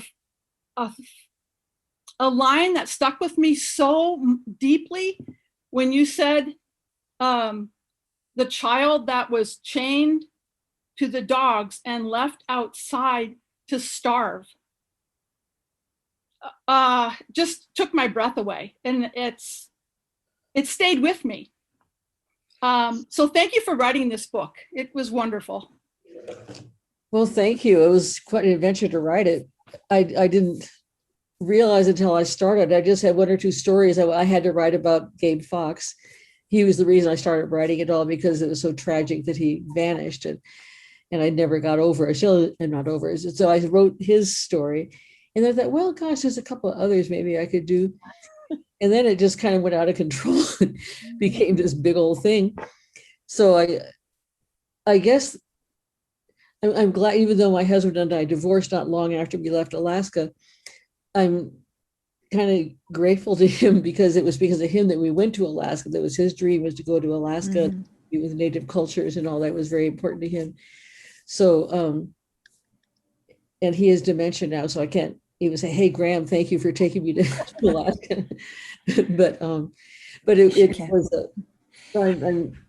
was a shared adventure, but he prompted it, and I was all for it. Once he got it going, I was all for it. I wanted the adventure too. But I just, it's odd now that it's so much later in life that, he's in the next state over with Absolutely, dementia. more than 50 years ago. I know, it's hard to believe. This is the rare opportunity, given COVID, for a little bit of feedback. Does anyone else have comments to give to Gretchen that she can I do. Carry to bed with her tonight? Oh, I do. I just got your book yesterday. Oh, wow. I recognize that. And I started reading it. I lived out in Bethel between 72, 73. And it was a year. Yeah. And it was a year that really changed my life, because I am a part of Esther Green's family out there now. That's where I got my name, Wasley, last name Wasley. But yes, I started reading it, and I agree. The pace is good, and it just takes me to avoid cliche, but I can't. It takes me right back, and I say, yeah, I remember being in a home like that, with the good. Yeah, so it's just good. It's just very clear, and I appreciate that you are so you take and write clearly and honestly about some difficult truths. Mm-hmm. And I also experiences and mistakes and about yourself yes. and one's perceptions and how they change once you're there a while. And one final one. I'm sorry, I don't want to cut you off. Oh, I just wanted to say I appreciated your introduction. When I started reading it, I thought, I wonder who wrote this. It sounds like Sandra Clement. Right. But your point about witnessing is well taken. It's a long introduction, isn't it? About 8 pages, I think. Kind of orient the readers who were not Alaskans. Are there any one other? Oh, I see you, Carrie. I have a question, Gretchen. Can you hear me? Yes, I can. I like the point that you made that you welcomed the passage of the Alaska Native, or the child. What was that act? That Indian Child Welfare Act. The Indian Child Welfare Act. Would you explain to people that aren't Alaskans the importance of the Indian Child Welfare Act? Because some of the stuff that you dealt with maybe wouldn't have happened if that had happened. I mean, I'm kind of emphasizing the fact that this is post-colonialism, but could you explain to us the importance of that? Well, I feel so far away from it now, but I think it was controversial. I'm thinking particularly about the cross-racial adoptions, that the placement of, like to a lot of Gussies, a lot of Anglos, right. And Eskimo babies, Yupik Eskimo babies were attractive, kind of exotic, and yet at the same time, there were a number available for adoption that were not going to be able to find adoptive homes within their own cultures. So it's a mixed bag. And I'm curious, one of the things I don't know, I didn't follow the kids of mine who well, my clients who were adopted into Anglo families and taken down to the lower 48. And I didn't follow any of them. It seemed inappropriate once they were adopted. I shouldn't mess with them. But I'm curious how those cultural wise, like one of them, I think one in particular, this very attractive Yupik boy. I think he was separated from his sisters, which was not my wish. And he was adopted from the Moravian Children's Home into a southern state. I forget what, like say Georgia. And I think the adoptive family were very nice, but should he have, I still worry about that. He was a native Alaskan Yupik boy going to a southern state. What would happen there? Yeah. What would happen there? Yeah, and I don't know. I mean, he was, and he was not a baby. This was a preteen, and separated from his sisters, which was also sad. So I don't know. Those are some of the things that kind of bothered me. I've had the experience of seeing some returnees, some adoptive kids who came back, and one in particular. Really? One in particular was a tremendous success story, and the reconnection with her native family also a success. What she's doing now in activism is very good. She doesn't regret her adoption. She's happy she had two mothers once she finally found her other mother, and I ended up knowing all of them. So that was a good story, but it's not the only story. I've heard of the other stories, and I know there's some horrific outcomes, and all these stories, to write as witnesses, sometimes it's non-natives like me and Gretchen and others who are energized to write the stories and are kicking that off. Dan Branch too, and even earlier Cliff Bates in our publication, the things we published.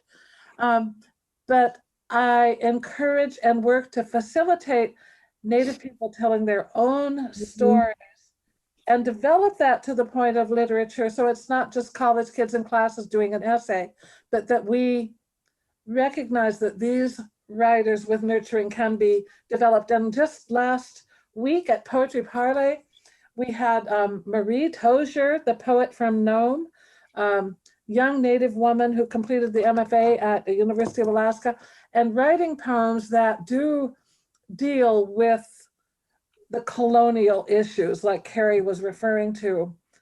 Very strong, and I think her title of her book is something like In the Dark Times or Open to the Dark Times. Maybe someone knows it, they can correct me there. I don't have it right yet, but we can be nurturing and bringing up the writers that can tell those stories. Our stories of witness still count and are important because we know the other world and its power and what it's done. So our perspective as the non-natives, as the Gussaks, as Gretchen and everyone calls us, and it's not a bad word, it actually means Russian, kind of. For the Cossacks. It means outsider, yeah, for the Cossacks. Oh, I see. We don't mind being called Gussak, even when it's said like that, Gussak. I don't care, it's good. Anyway, I'm going on, and I want to thank you, Gretchen, thank everybody else. Let's take a minute, let's see who we have left. Speak up if you want to also read at Fringe. Maybe the four of us will be reading to each other. I have a new poem I'd like to read if there's time. Yeah, good. Okay, so let's take a deep breath. I'm going to change the view to gallery because that's important. I do have a slide that actually says Fringe on it. Here we go. Oh, look at that. You need the visual.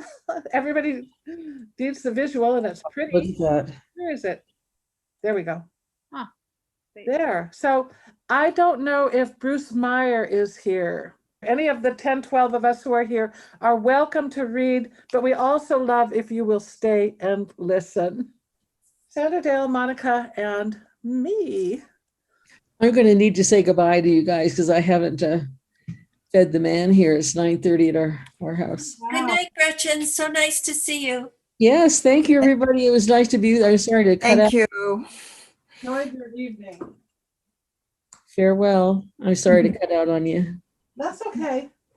Fringe is just for the, ooh, no. What Starvation is hitting at our end. Okay, well, it's nice to see everybody. Thank you and farewell. Bye. Sandra, please begin. Okay. I will read from my book, The Dream That Is Childhood, memoir in verse, which is about childhood at Lake Munchausen in the interior of Alaska. And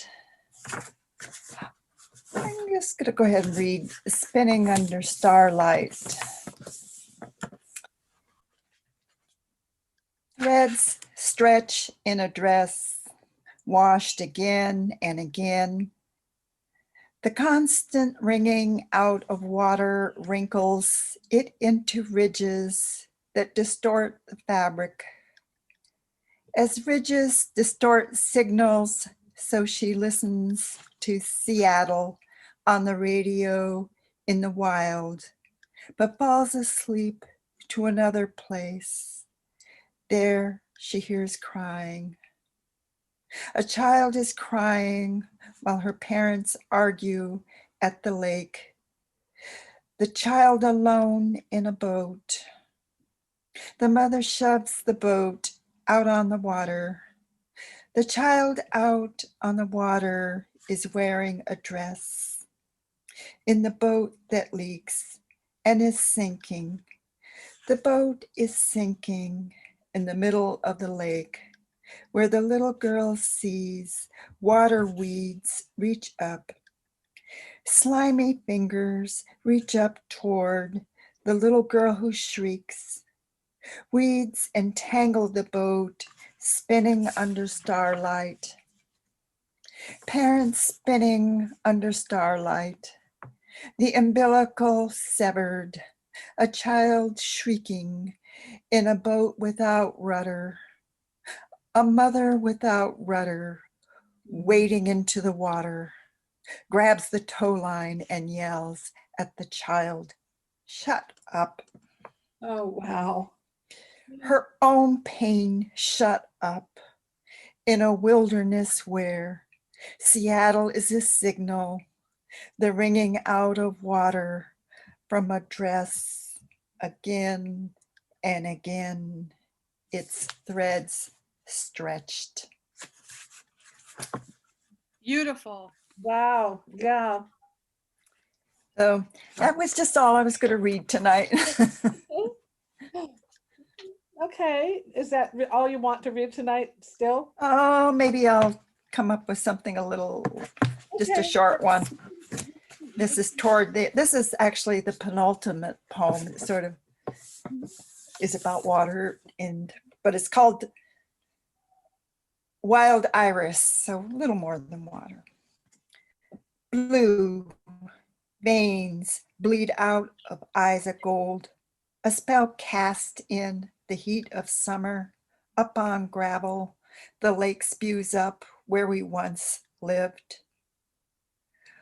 Wild returns to the land, once trampled by feet, wheels, ghost continuing on the way to, veins running deep in gold. The skin on my mother thinned under the glint of the electric city, veins inked on top of flesh. She too loved the goddess who rides the rainbow, charging forest, beach, in shades of fire and sky, where a cut of stone marks her passage. I see only blue. Mm. And at least once a year, maybe several times a year, I get a whole bunch of a bouquet of irises and put them up because that was something we both loved, were the irises that grew at the lake. Sandra, before we move on, what's the name of your book? It's called The Dream That Is Childhood, a Okay. memoir in verse. Thank And you. we are the publisher. Okay. Yes. Thank you. Cirque Press. I'm proud. Okay, so Dale. And Dale, as you all heard introduced tonight, is the designer of the Fox Boy. And she is in Oregon as well, in Hillsboro, Oregon, with her friend who is here, which is awesome. Yeah. So go ahead, Dale. I haven't heard your reading before, although we've had many, many conversations. I'll read one that's in the San Pedro River Review. And then I'll read another one from my Barbie book. You know that I'm no good. That's a line from Amy Winehouse. The bull rider is having trouble keeping it together. The shock and responsibility of marriage, more like brimstone and damnation. Once out the door, he wishes he could just keep going, end up back at his mother's house with its burnt onion and pork chop smell. His ancient father bivouacked in the basement. How he hated his own house, his wife's house now, the way the basement flooded after long bouts of rain. His bath towel damp and reeking of mildew. Tripping over kids' toys, his wife, not the same skinny girl he married, always on her period.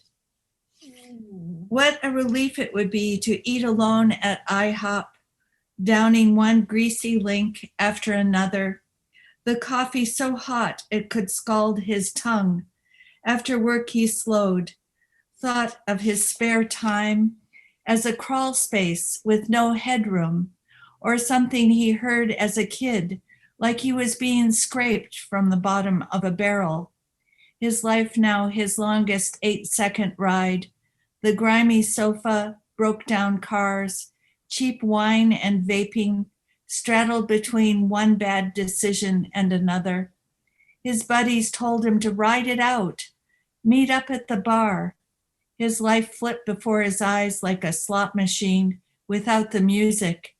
He wasn't sure what to take with him, maybe his t-shirts and work boots, dump his old high school yearbook, newspaper clippings from his days on the circuit. He kissed his 2 toddlers on the forehead and ran.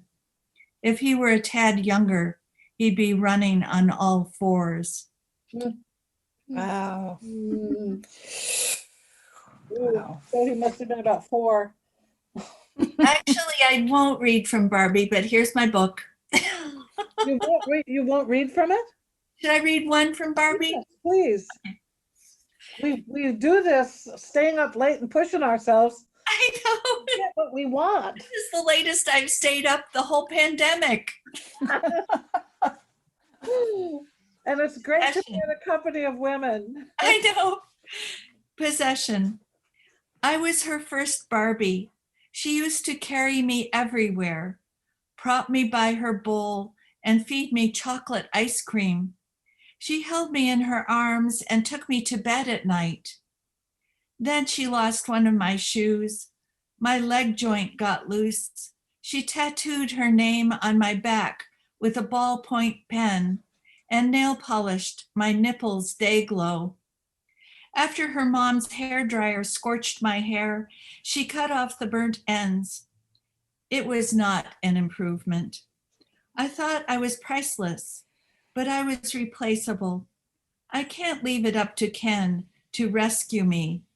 He's preoccupied with his wardrobe. His stone-cold eyes never glance in my direction. Once he told me to get a job, but with my tiny hands, I can't hold more than a sliver. Wonderful. Oh, that was great. That's And priceless. because of you, Sandra, Wasili, is that how you pronounce it? Wesley. Uh-huh. Wesley. I will read a boat poem and that'll be it. And Rosemary, you know Jack.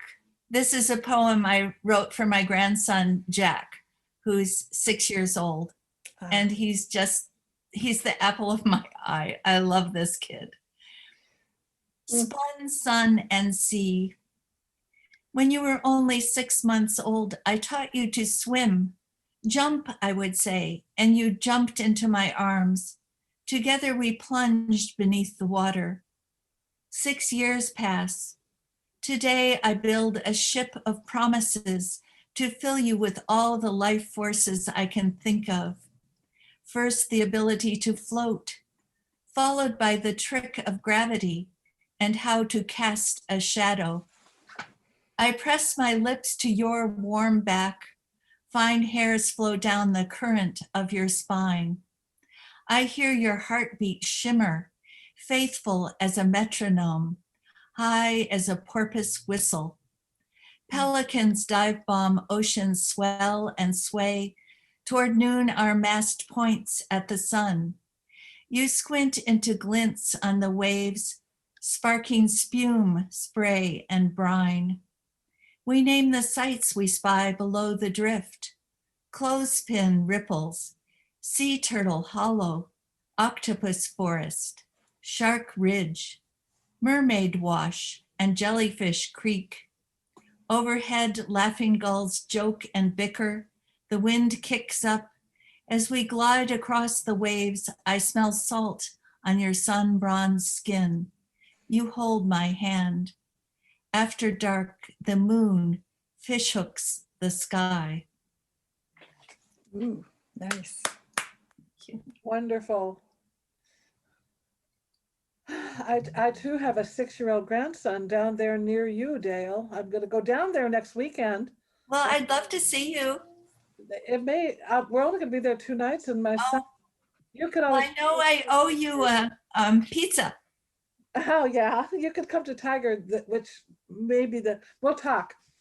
Anyway, the 6-year-old grandson, so I mean, they're really fun, and that Academy Award winning, well, the actress in it, the name of it is one word, Maryi something. Does someone know it? Because I watched it. It's a Korean word. The movie is about the Korean people who settle in the Midwest. Wonderful. No, Minari. Yeah. There is a kid in that movie who must be about 6. It's a great age. Really, he's a wonderful little actor kid, and I'd love to have the 6-year-old grandson see him, just to see someone who's got his little devilishness.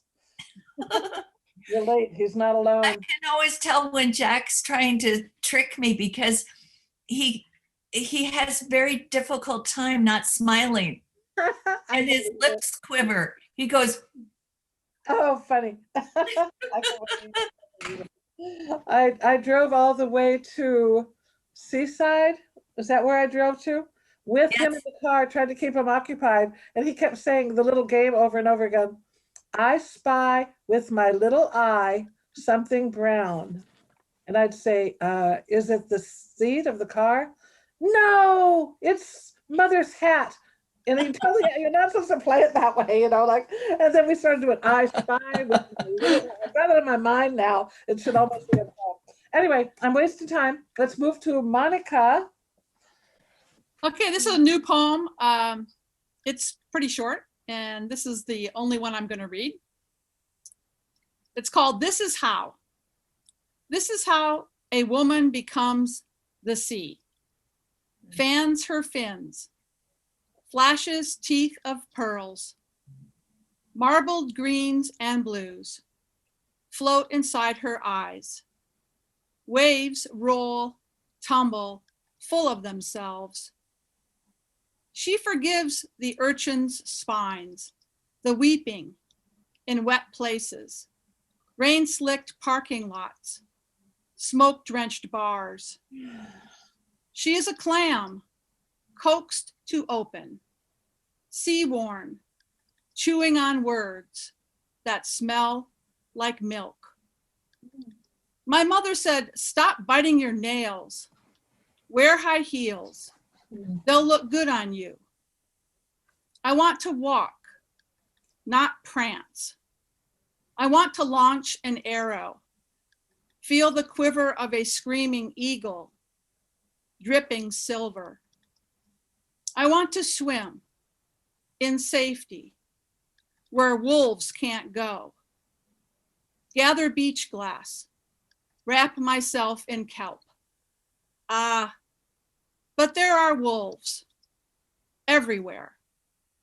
Salt-scraped sea turtles with ancient claws, snapping jaws. See what you did to me, lover? I cough up water. The sea whips blue fire and burns.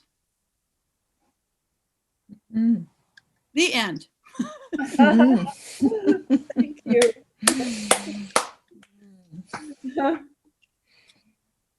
Okay, Rosemary. This is called Wofford's Eyes. It's from my Turtles All the Way. Oh. This was drawn with a mirror by the mother of the pancake tortoises in my lab. Uh-huh. Oh, wow. By swiping the nose over a vertical surface. And I memorize each line as she does it. They all do this. The turtles do. The turtles do, Let's yeah. run through the picture. Wow. Yeah, it's so fun.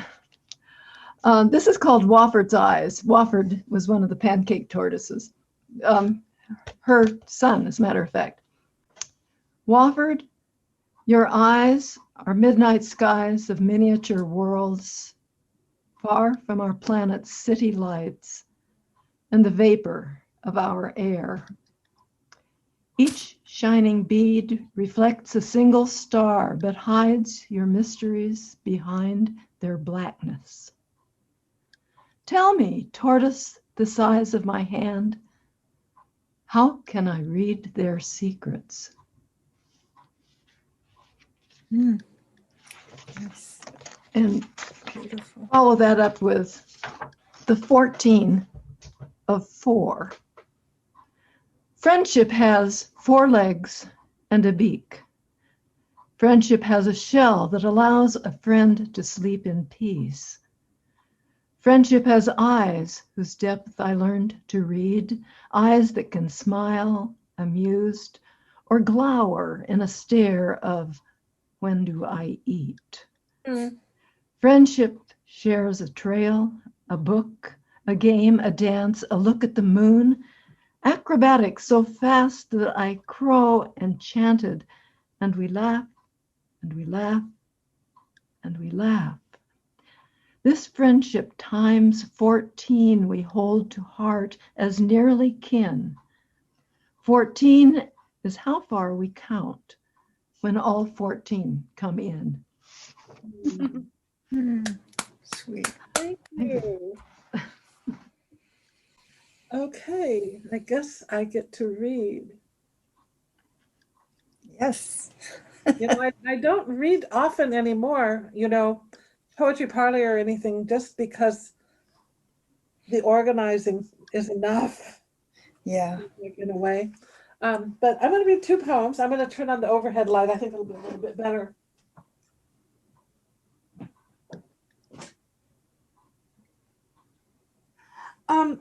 There's a poem here that I wrote when I was 29, before all of this literary connection occurred. I was working in a bookstore and starting to go to school. I already had my kids, but my aunt, my mother's youngest sister, so she's younger than me, she said she published a poem in a journal of some kind. It turns out this wasn't even true. Like, I learned this some couple years ago, but she published a poem. So I thought, I'm going to write a poem. I'm going to write it today, and it's going to get published. And I was working. I wrote it during my work day. we didn't get a lot of traffic on the second floor of the bookstore, and I was in the art department, and I wrote it there during my work day.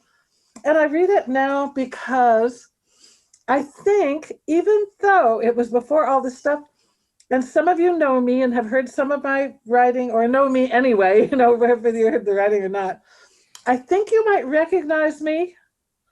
And so I'm kind of curious to see if that's the case. Northwest Reverie. Contemplation. Silent water, salt and deep. Cracked cornice of concrete intent. Street devoid of tramp and steel. Air blow quiet. Light wind tide. I heard last night Mark Tobey died. Monumental inspiration. Structured contemplation, the edifice distinguished by regional poetics. Tobey's palette, his bequest. Recall, oh recall, the great Pacific Northwest.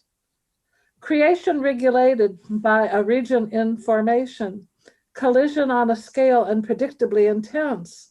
Come in season, grow in vision, the talisman of Tobey.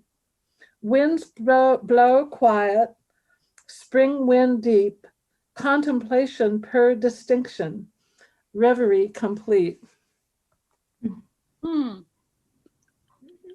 It's a little different.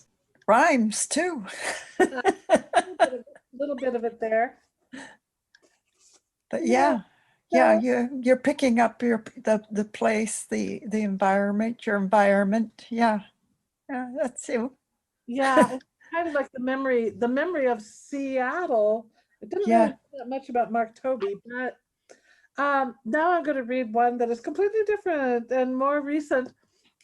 It does relate to things that happen in real life, because at age 21, I was a go-go dancer in bars. It was good money. I already had a kid, so working in the night was a good thing because I could be at home with him in the day. But this story is like me, but it turns into a story that's a little bit different. But it's a lot like me, in fact, mostly like me. Magdalena. And that woman dancing there will eternally burn Anna Akhmatova. She went after boys who looked like Jesus. Yeah, that was me.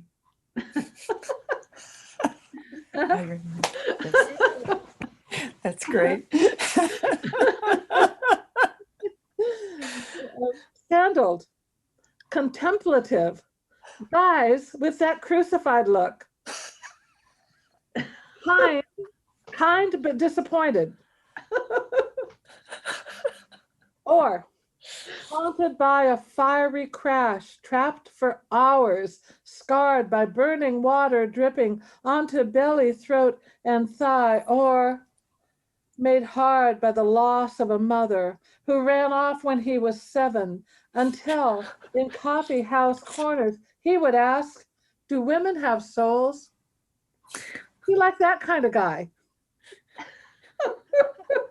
Especially if he read books she had not heard of, like Audacity Forgone, or Jerusalem's Twisted Whore, or Clang the Dish Over Nothing, a collection, and wrote spare poems on the spur of the moment about Ganesha and Eckhart. With hair let to hang, dull like wheat, his belly flat, the member to remember, reliably interested in flesh to answer flesh, in long nights of pounding and bouncing her head against the headboard, his neglected toenails gouging her ankles.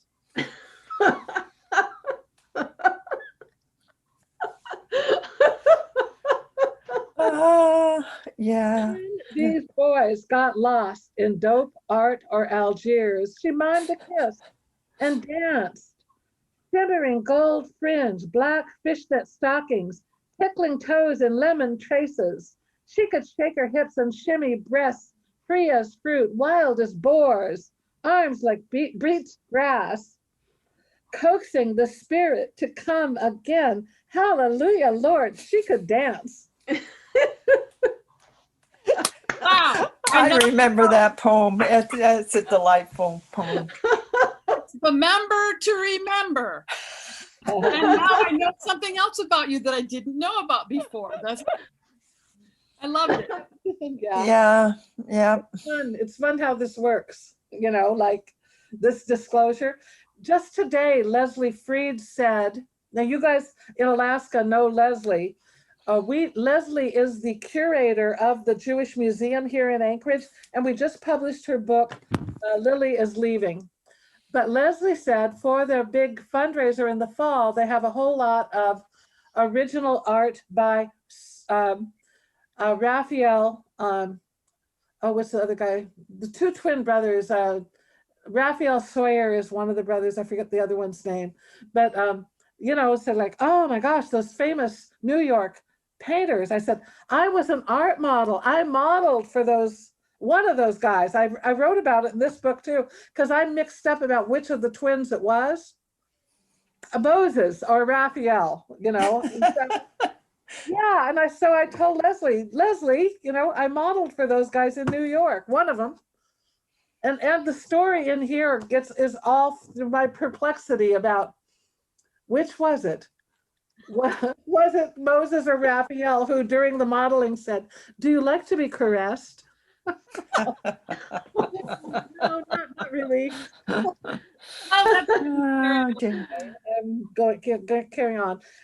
It's late for everyone, especially lower 48 people. Me and Monica carry on, but thank you. Thanks for being here. Monica and Sandra, thank you for your comments about the book. That was really great, wasn't it, Dale? Yeah. Wonderful reading.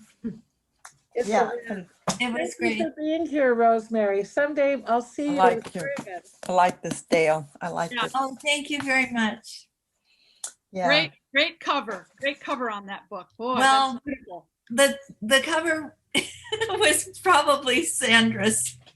Yeah, it's Patrick. Mm-hmm. Oh, Patrick's. Oh, it's Patrick's.